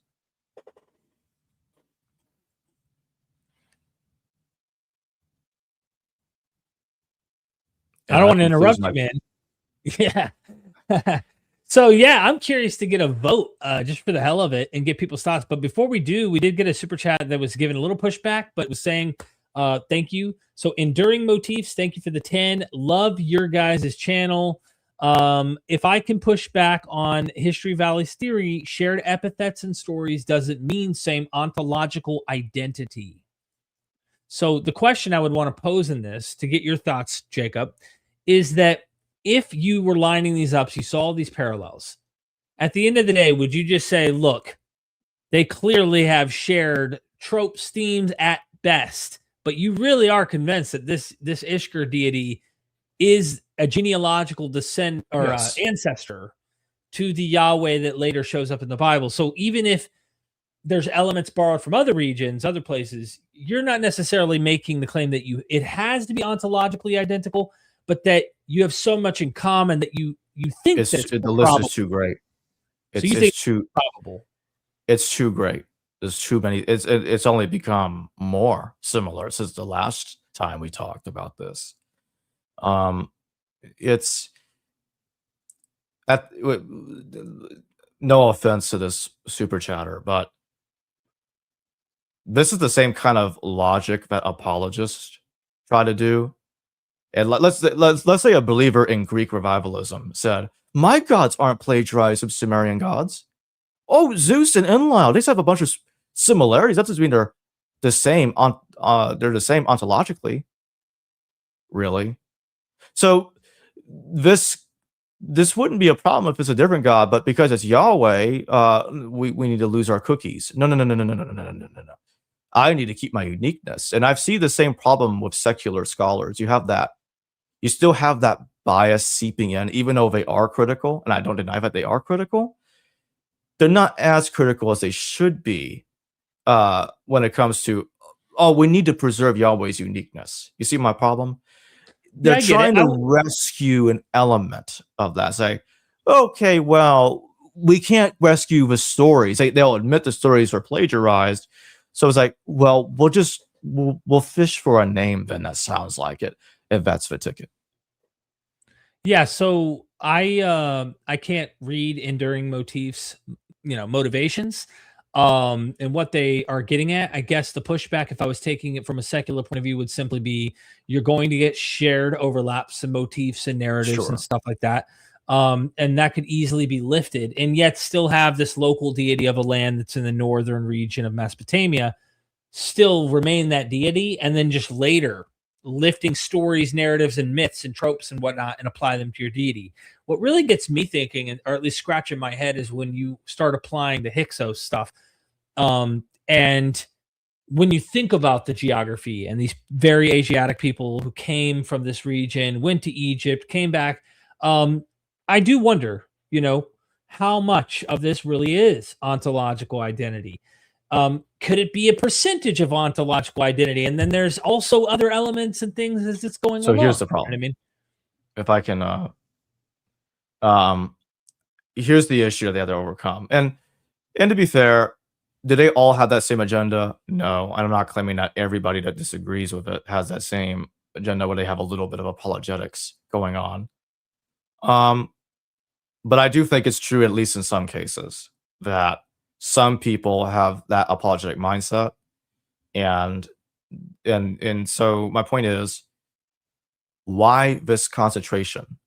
This is the problem when you look at when you look at the preponderance of the data. The faithful continuation of these stories about Ishkur. That's the problem that they have to overcome if they want to claim that this is some freak coincidence. Because that's just another way. That's pretty much what they're saying in another way. It's just some freak coincidence. He's saying shared epithets and stories, so they are shared stories. He's just wondering if the god himself, like if we find, let's say you identified a particular ball that isn't Yahweh, and you say, well, I don't think that's Yahweh, but we found him and he had, let's say, I don't know if we have these texts, but just pretend he also was a storm deity. He also rode on clouds. He also had 70 brothers. His father was named El or whatever. You wouldn't necessarily equate that with Yahweh ontologically, but you could say they have a shared motif and trope and whatnot. That's what he's trying to say. And by the way, the scholar that I brought up, Giovanni Garbini, that's mentioned in just the name thing, it's more than just a name. He's a son of El. And we know from Deuteronomy 32 that Yahweh is a son of El, right? So we look at that correlation and they're going, hey, he's a son of El, literally in the ball cycle. And that's the kind of thing. He's not just saying it's just an epithet or theophoric name element of Yah, but that he is a son of the god named El, just like we find in Deuteronomy 32, and then goes from there. So he's not just throwing out like a linguistic thing. It's the combination of linguistic and he's a son that we find within the biblical it's text. still from the same sentence, though. So What it's still that Yah, son of El. It's from the same piece of evidence. It's not two separate pieces of evidence. And so my point that I'm trying to make is that's all he's got. There is no, as he admits, there is no narrative story behind this sound alike, other than right. Yah, son of El, sounds like Yahweh, son of El. That's the point I was trying to make earlier. That's it's my not, problem. It's not the collection of evidence that you're pointing out. I see what you're saying. That's correct. That's why I buy the critics and what they're saying that it's actually Yam, because that does so make you sense. buy that's Yam. I do. Oh, okay, I said that earlier. I do. I didn't know that. Okay. And I believe Niels Peter Lemke does too. So to me, that makes more sense. They just spelt his name differently, just like Milcom got misspelt in the Moloch and the Tanakh. That happens. Interesting. So you think on the same clay tablet they respelled his name differently in a different place? Yeah, that can happen. Yeah. I don't know. Like I'm much more. I don't have a strong stance. I'd be much more cautious and going, I don't know. Garbini sounds like there's something to that, and the fact that a millennium later the same deity is still in that same geographic location with that same name makes me go, he might be onto something here. So I'm more hesitant than you are on that in terms of drawing a line that must be Yam. Well, though I like to hear both sides. You know just to be clear, that evidence about Yahweh being in that same territory is from much later evidence. If it were older evidence before that inscription, that would be different. But if it's later, it's not much help. I mean, someone might say that about the Bible, though. When you're saying Yahweh is Ishkur, these stories traveled to the south and a local deity picked up the narrative. That's why this guy right here, unless you could show Yahweh himself with that name in that land in the north, or older stories than Ishkur, that ties these two together. That's why this person's saying you can have shared epithets and stories. It doesn't demand that they're the same actual deity, and that later a story is picking up some of Ishkur's epithets or similarities. And that's why I'm wondering how much of this is the case, how much of its ontological identity, I don't know. But you can't deny the similarities. There's similarities, no doubt. Yahweh shows up later, though, and what they have to rely on is sound alike only. And I'm not going to compare it to some other crap that I've heard before. But my point is, the thing is that here's what I think. I'm going to try to be careful the way I put it. If this could be happening with why Yam was changed to Yah, the ball cycle is kind of, in certain cases, kind of inverting what you see happening in the Hittite and Hurrian stories that we were going over earlier. Remember I mentioned that Aya is an ally of Ishkur? Mm-hmm. You see what I'm getting at? And that is, it's kind of ironic that they spelt Yam as Yah, son of Il, or El, because you have an Ayah, so you have a Yah who assists Ishkur. So this leads back to Ishkur. And I don't think it's a coincidence that in some Jewish literature outside the Tanakh, you have a second power in heaven. And in later literature, like Third Enoch, you have the lesser Yahweh. Why is that? Well, you do have a Yah who is, in a sense, subordinated to Ishkur. So I'm still saying the same thing, but yet in another way. And it could be possible, this is as far as I'm willing to go, that Ishkur was renamed after his subordinate. Do you see my point? And I do think they borrowed his name, the name Yahweh, from something else. But that's to give Ishkur a new identity, a new life. That's what I think they did. And that's why I think that this evidence, they shouldn't get too excited about this evidence. Oh, this sounds like Yahweh. Because it doesn't surprise me that some other deity has a name that sounds like Yah. Big deal. That's where they got the idea from, to change this guy's name to Yahweh. And so what they're seeing as evidence that's contrary to my position is actually not contrary at all. It's just what gave them the idea to change his name. Gotcha. It's still the same God.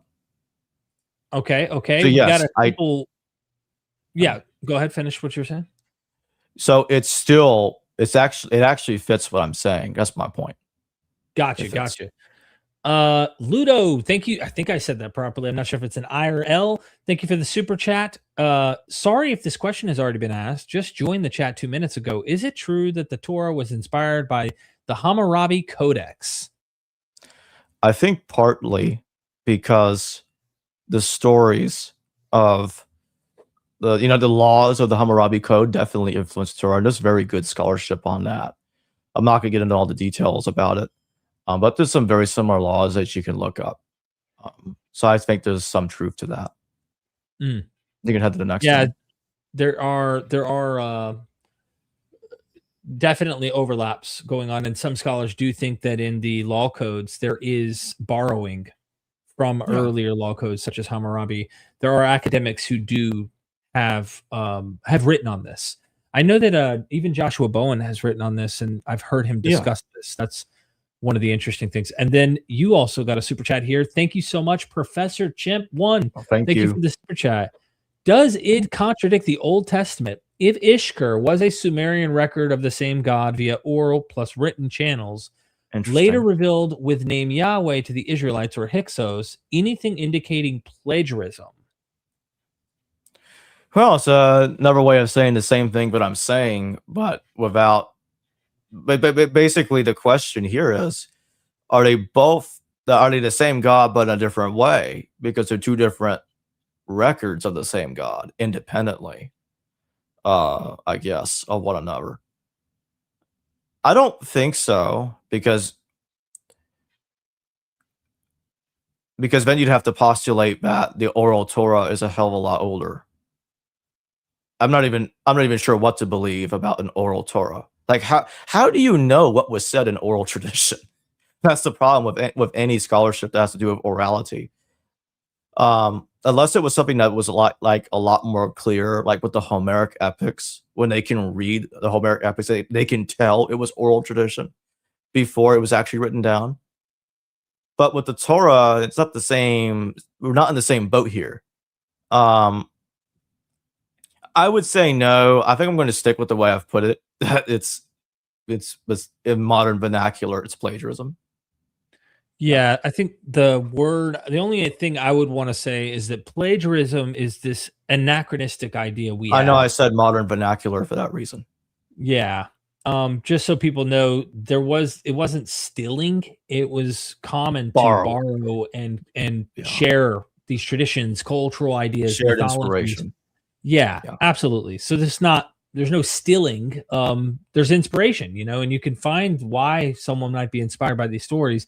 The only reason that works, I think, to use the term plagiarism or stealing or borrowing and all that, borrowing's not bad because that was common. But like plagiarism or stealing is that there is a sense, and I'm sure that Jacob relates to this, is that apologetics paints it like we have this unique story and it's usually nowhere else. And so when they do that, they get offended and defensive because their identity is so wrapped up in this that when you accuse biblical authors of borrowing ideas of mythologies prior, unless there's someone like very liberal Christian or a Catholic Christian that doesn't mind the Old Testament being, used this way, they will think that you're saying they stole the idea because then it's not original.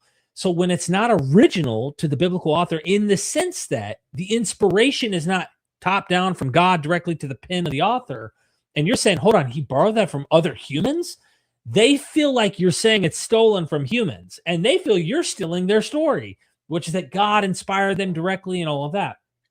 And so you might catch atheists say, oh, you plagiarized or you stole, and that's more polemic because the apologetic mindset that comes behind these texts, whereas the accurate academic one is simply inspired, borrowed, influenced, And there are various ways in which they might say that influence happens. But it's worth addressing the plagiarism thing, because I did a recent video that was talking about they stole, the flood story stole from Mesopotamia. And then when I got to the beginning, I said, listen, what I mean by stole is think about what these apologists are saying. Anyway, another super chat. Iamblicus, good to see you. Thank you for the super chat. Is Mr. Berman working on a book containing these insights? Yeah, I do want to. I do need to get that done. I just have to get through a few papers that I'm writing first, and then after that, there will be a book when this. I can't imagine you're not going to write one. I mean, you've talked about this since we met. We met what, 8 years ago? Back in 2019, I believe. Okay, I thought it was before 7 years ago. Okay. You might have friended me back in 2018, but I can't remember for sure. Oh, so you neglected my friendship until a year later. All right, I got it. Now we do go way back. So yeah, we didn't. I don't remember all the circumstances, but we connected and more specifically in 2019. That's when we did our first video together. God as a father. Yeah, I see you now that you're writing articles and stuff. I can see you writing a book for sure, and given your insights. Yeah, there's a lot of information. It's a lot. It definitely has to be in a book. It's way too much for a paper. Absolutely. Ricky Johnson 7591. Thank you so much for the super sticker, Ricky. That support is awesome. Really appreciate that. That's on your side, Jacob. Oh, thank you, Ricky. Yeah. Anti-Contrarian 3788, thank you so much for the super chat. Ishkur and the Fox myth, a possible nascent myth that led to dietary laws that later manifest in Judaism, as well as Jewish preferences to have heroes be mercurial rather than Apollonian. Huh. Yeah. I don't think I have a problem with that. I think the Ishkur and the cow and the multicolored cows, they inspired Jewish narratives and Greek narratives simultaneously. Yeah. Yeah. Something I need to dive. I mean, I haven't read these primary sources myself, or a lot of the books you've listed. Something I need to dive into myself. It's kind of what I've implied earlier in a different way, because the Torah is like, no, don't mistreat cattle, don't kill them. Mm-hmm. So it's kind of like it's taking the flip side to what Hermes did. It's like Hermes stole Apollo's cattle. Like, stealing is bad. Don't steal cattle. Bad. Yeah. Absolutely. Got another super duper in the hizzy. Matthew Mulkeen. Thank you so much for the support. I hope I didn't butcher your name too bad. That's on your side, Jacob. Adopted. Thank you, Matt. Yeah, I hope you don't mind I'm reading these. Is that okay with you? Cool. No, it's great. Yeah. Continue. Yeah, I figure I'd give you a break. I mean, you've been like going on and doing your full series here. Adopted is also a good term rather than plagiarize. It's not pejorative. I agree. I think plagiarize does get, it's a good way to weaponize and polemic. It's just plagiarizing from this. And I think that's like an overstatement of simply saying, in the modern world, of course, if you brought your paper in and someone said, hey, check this out, what do you think about Atrahasis' epic? And then someone else came along and they're like, oh, what unique story did you bring? And then they're like, here's Noah's flood. And they're like, what the hell? Hold on, dude. You were looking at his paper. I know you were. Now, in a modern standard, yes, it would be plagiarism, according to, like you said earlier. But we are trying to explain to people that in that time, Genesis wasn't thinking what we're thinking today. So they weren't concerned about it. Yeah. Thank you again, Matthew, for the super chat, helping out my friend Jacob. Ricky Johnson in the house with another super sticker. And God, man, all these people are receiving free salvation right now. I mean, it's indulgence based, but still, how's it feel to be saved? I mean, every dollar counts towards a mansion that you get in the afterlife. I mean, no, seriously, thank you so much, Ricky. We really appreciate the support, everybody.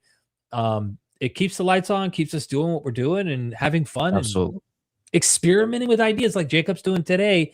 Like, you've been chewing on this for a while, and you and I have had a lot of talks off record. And in fact, we recorded an episode on this in my old house And we didn't feel like it was what we were able to do today. We didn't feel like it was as uniform as we wanted it to be. So we just put it on the back burner and said, hold on, let's cook up something that is going to make easier sense, because even I was a little lost.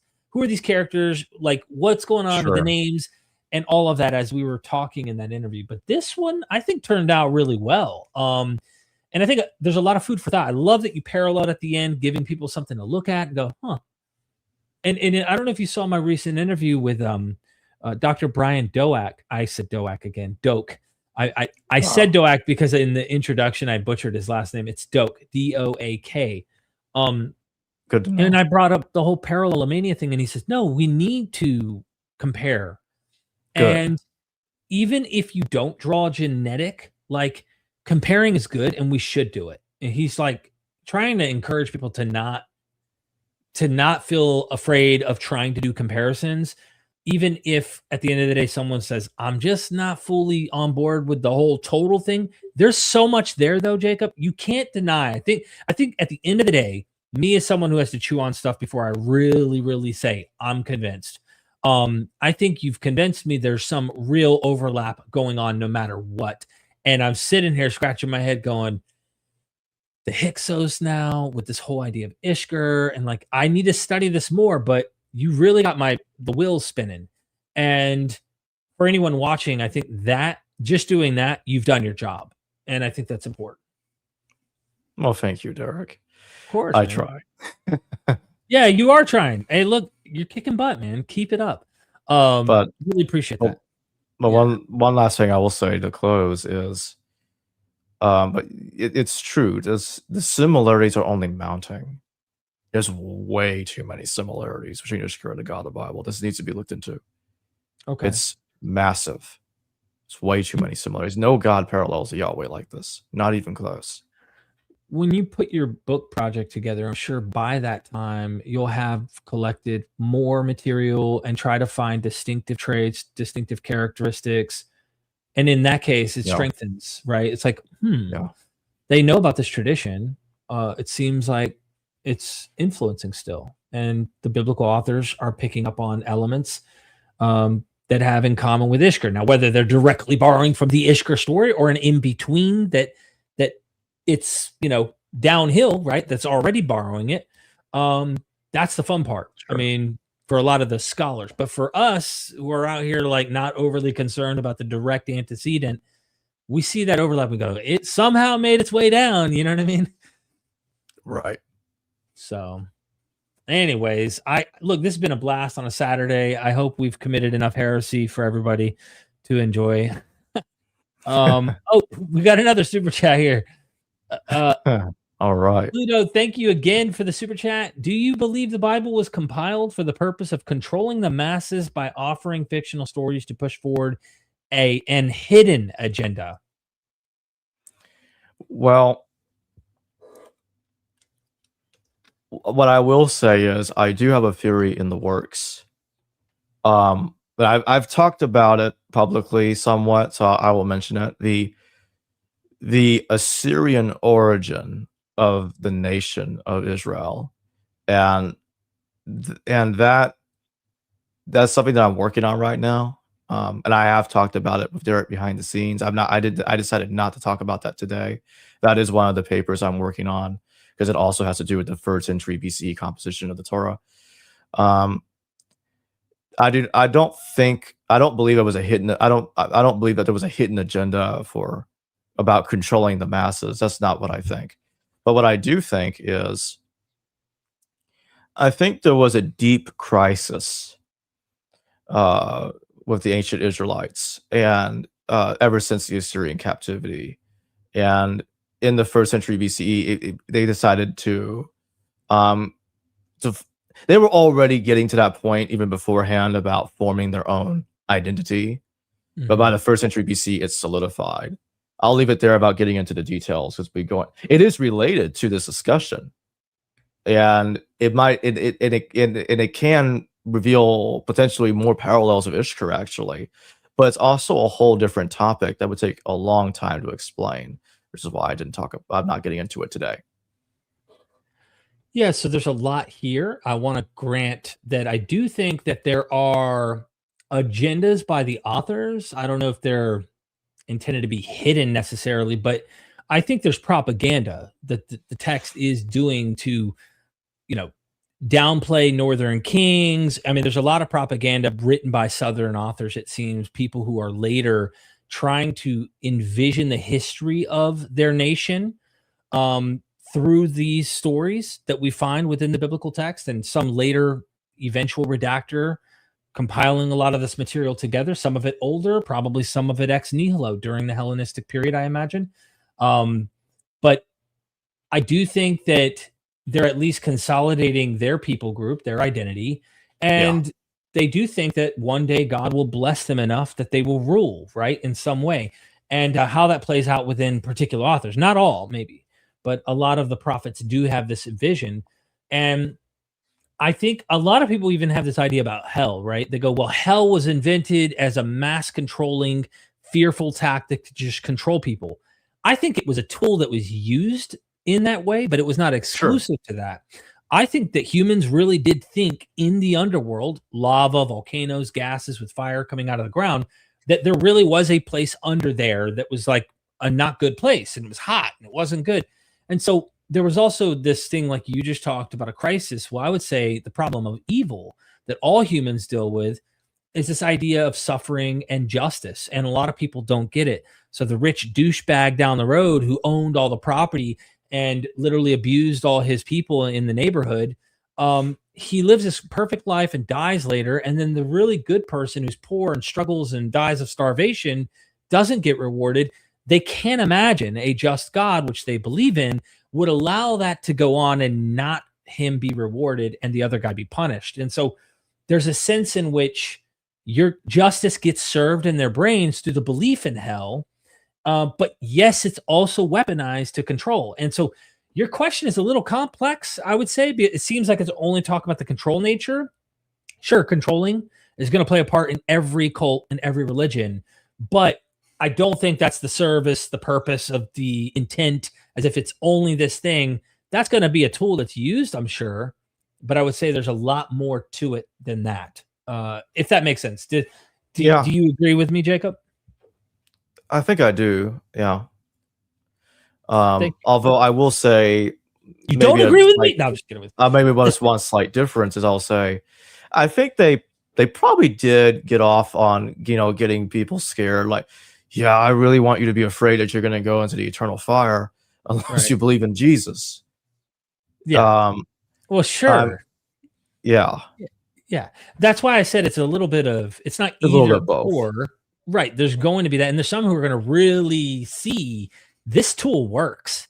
So Oh yeah, someone might go, I don't buy that shit, but they still use it as a weapon to control people. Sure.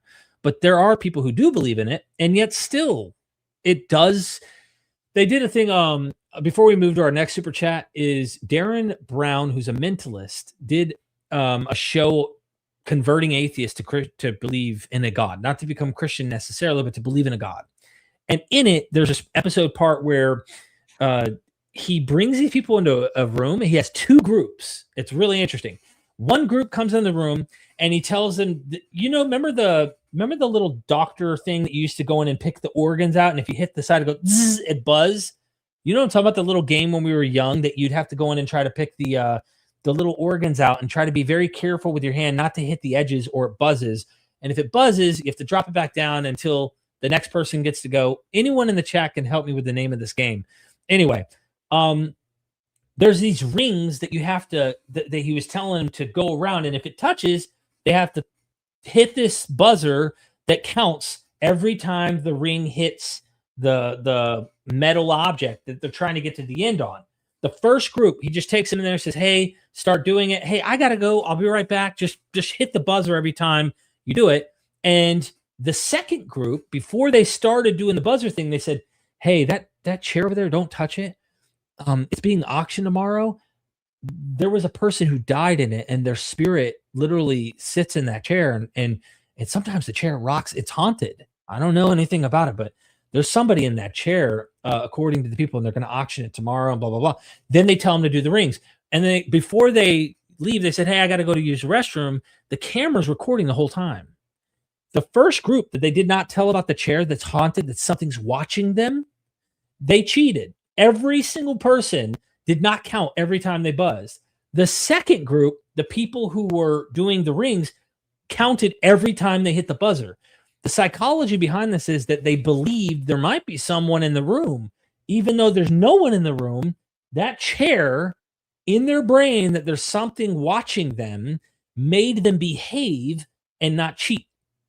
And so there may be some psychology behind this thing that I'm trying to describe about control and belief about punishment and doing good in life and not doing bad, or else you get the bad reward. Even if you make it up, people might behave better utilizing the tool of hell, or maybe you do it with mythology, right? And so it's a fun, interesting thing. If you haven't checked it out, it's free on YouTube. You can watch Darren Brown go through and show some interesting psychological ways of, all of that. Anyway, I rambled on long enough.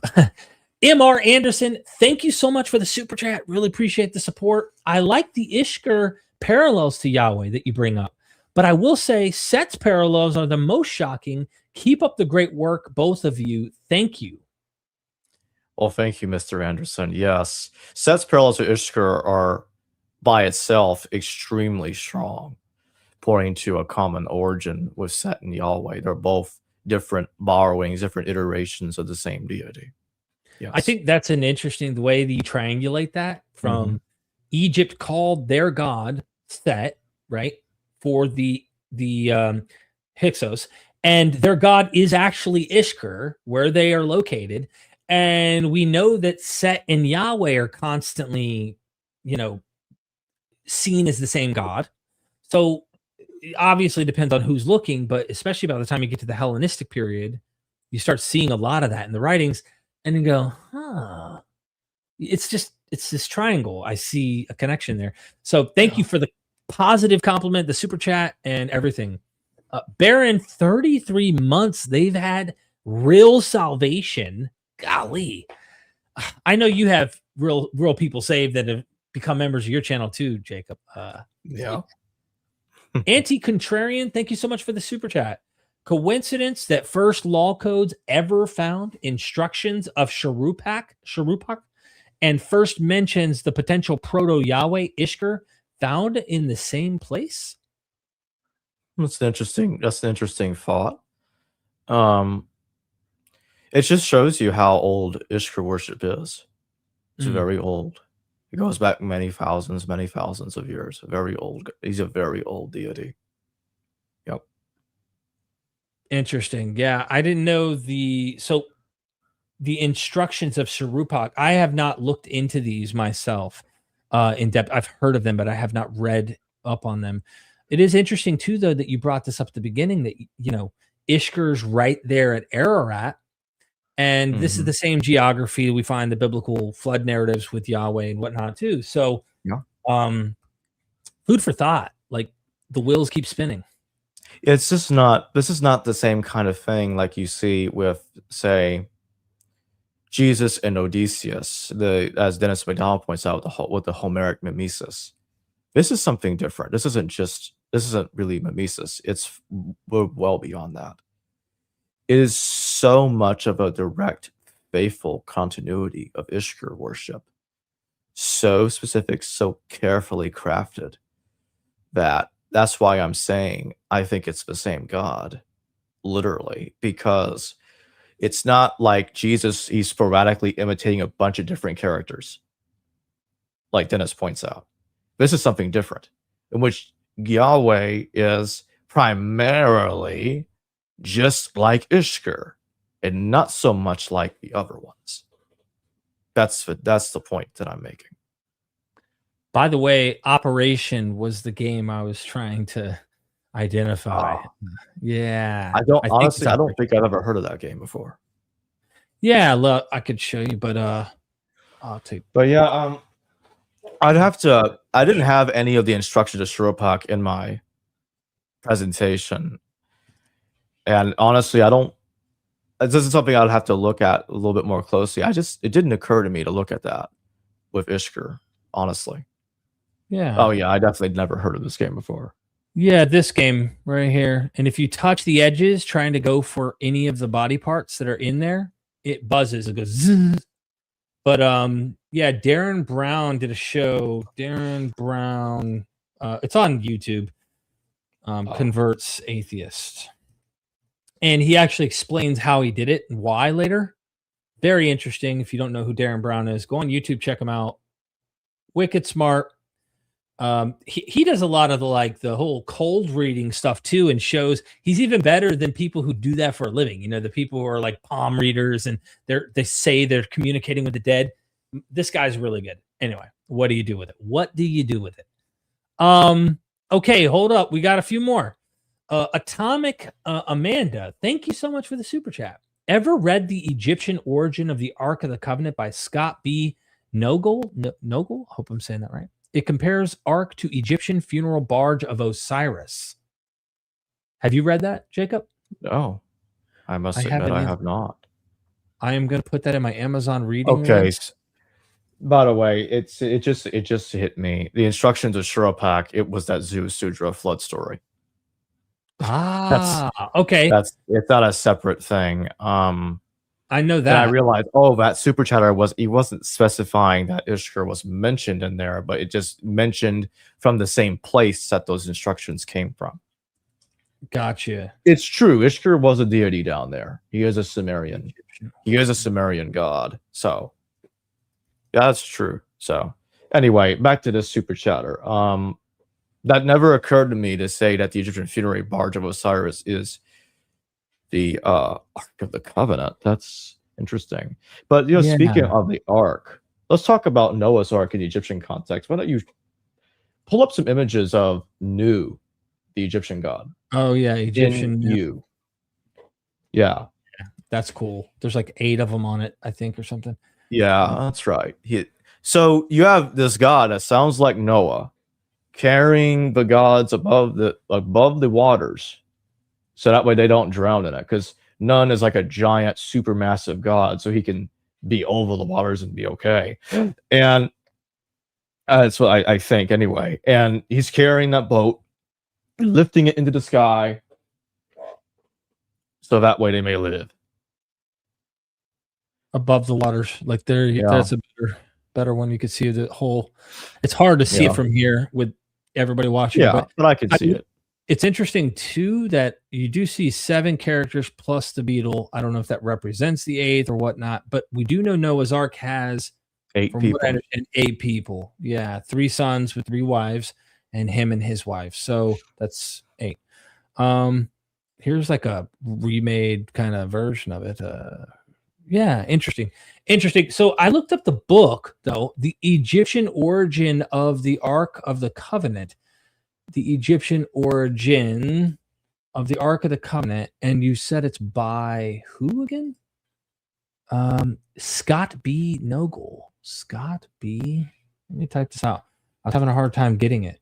Scott B. Noeg. Is it Noeg? Let me see. Noegel. Sorry about that. No, you're fine. I want to make sure I get it. And oh yeah, of course. Egyptian Books of the Dead. It doesn't say the name on Amazon. The book's not on Amazon. Huh. Yeah. I will keep it saved and I'll do some investigating online to see if I can't find it. To me, where I'm at right now with this Ark business is I view the Ark of the Covenant as being kind of like a different spin on Noah's Ark. And you see there are thematic parallels between Noah's story and the Exodus story. You have Noah's Ark floating in the waters for 40 days and 40 nights. You have the Jews wandering the desert with Moses for 40 years. And you have arcs involved in both situations. So I kind of view the Ark of the Covenant as being a literary duplication of Noah's Ark. That's what I currently think. I'm not totally certain of it, though. So on that one, I am open to changing my position if a different inspiration can be indicated. But until then, I think I'm just going to stick with that for now. Atomic, thank you so much for that. If you possibly could email me, if you know a link that can help me find the source you're talking about, I'd really greatly appreciate it. Yeah. I'm sorry, I didn't mean to interrupt you. Go ahead. You're fine. I was going to say my email is also listed in pretty much every video, and also in the about section. You can just reveal the email there, because somebody asked about emailing me earlier, so that's where my email is. You can go find it easily. Just look in the description. Yeah, Myth Vision Podcast. Jacob Berman 553@gmail.com. And I just put mine in the description. Yeah, I'll do the same thing. Absolutely. That'll be easier. So, all right, our next one is Enduring Motifs is back. Okay, here we go. The Ya elements in the Ugaritic text are best understood as part of the Yactal verbal name pattern common in West Semitic onomastics found in Mari, Ebla, and Ugaritic rather than a reference to Yahweh. That's typically what most of the scholars are saying. That's why I was saying.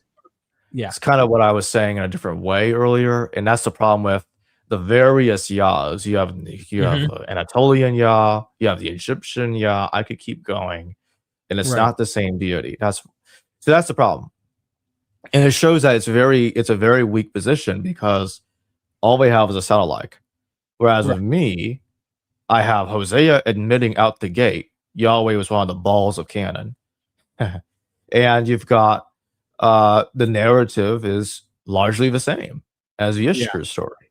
You do have a lot working for your position there that people should definitely consider. Really do. So thank you so much for giving pushback and of course defending. So he's giving you pushback, but then also coming and supporting what you were saying earlier. And again, I mean, I just should ask people to keep reading, hear the different sides, hear what scholars say about this, and listen to the debate. And this is something that I got some homework to do and keep studying on.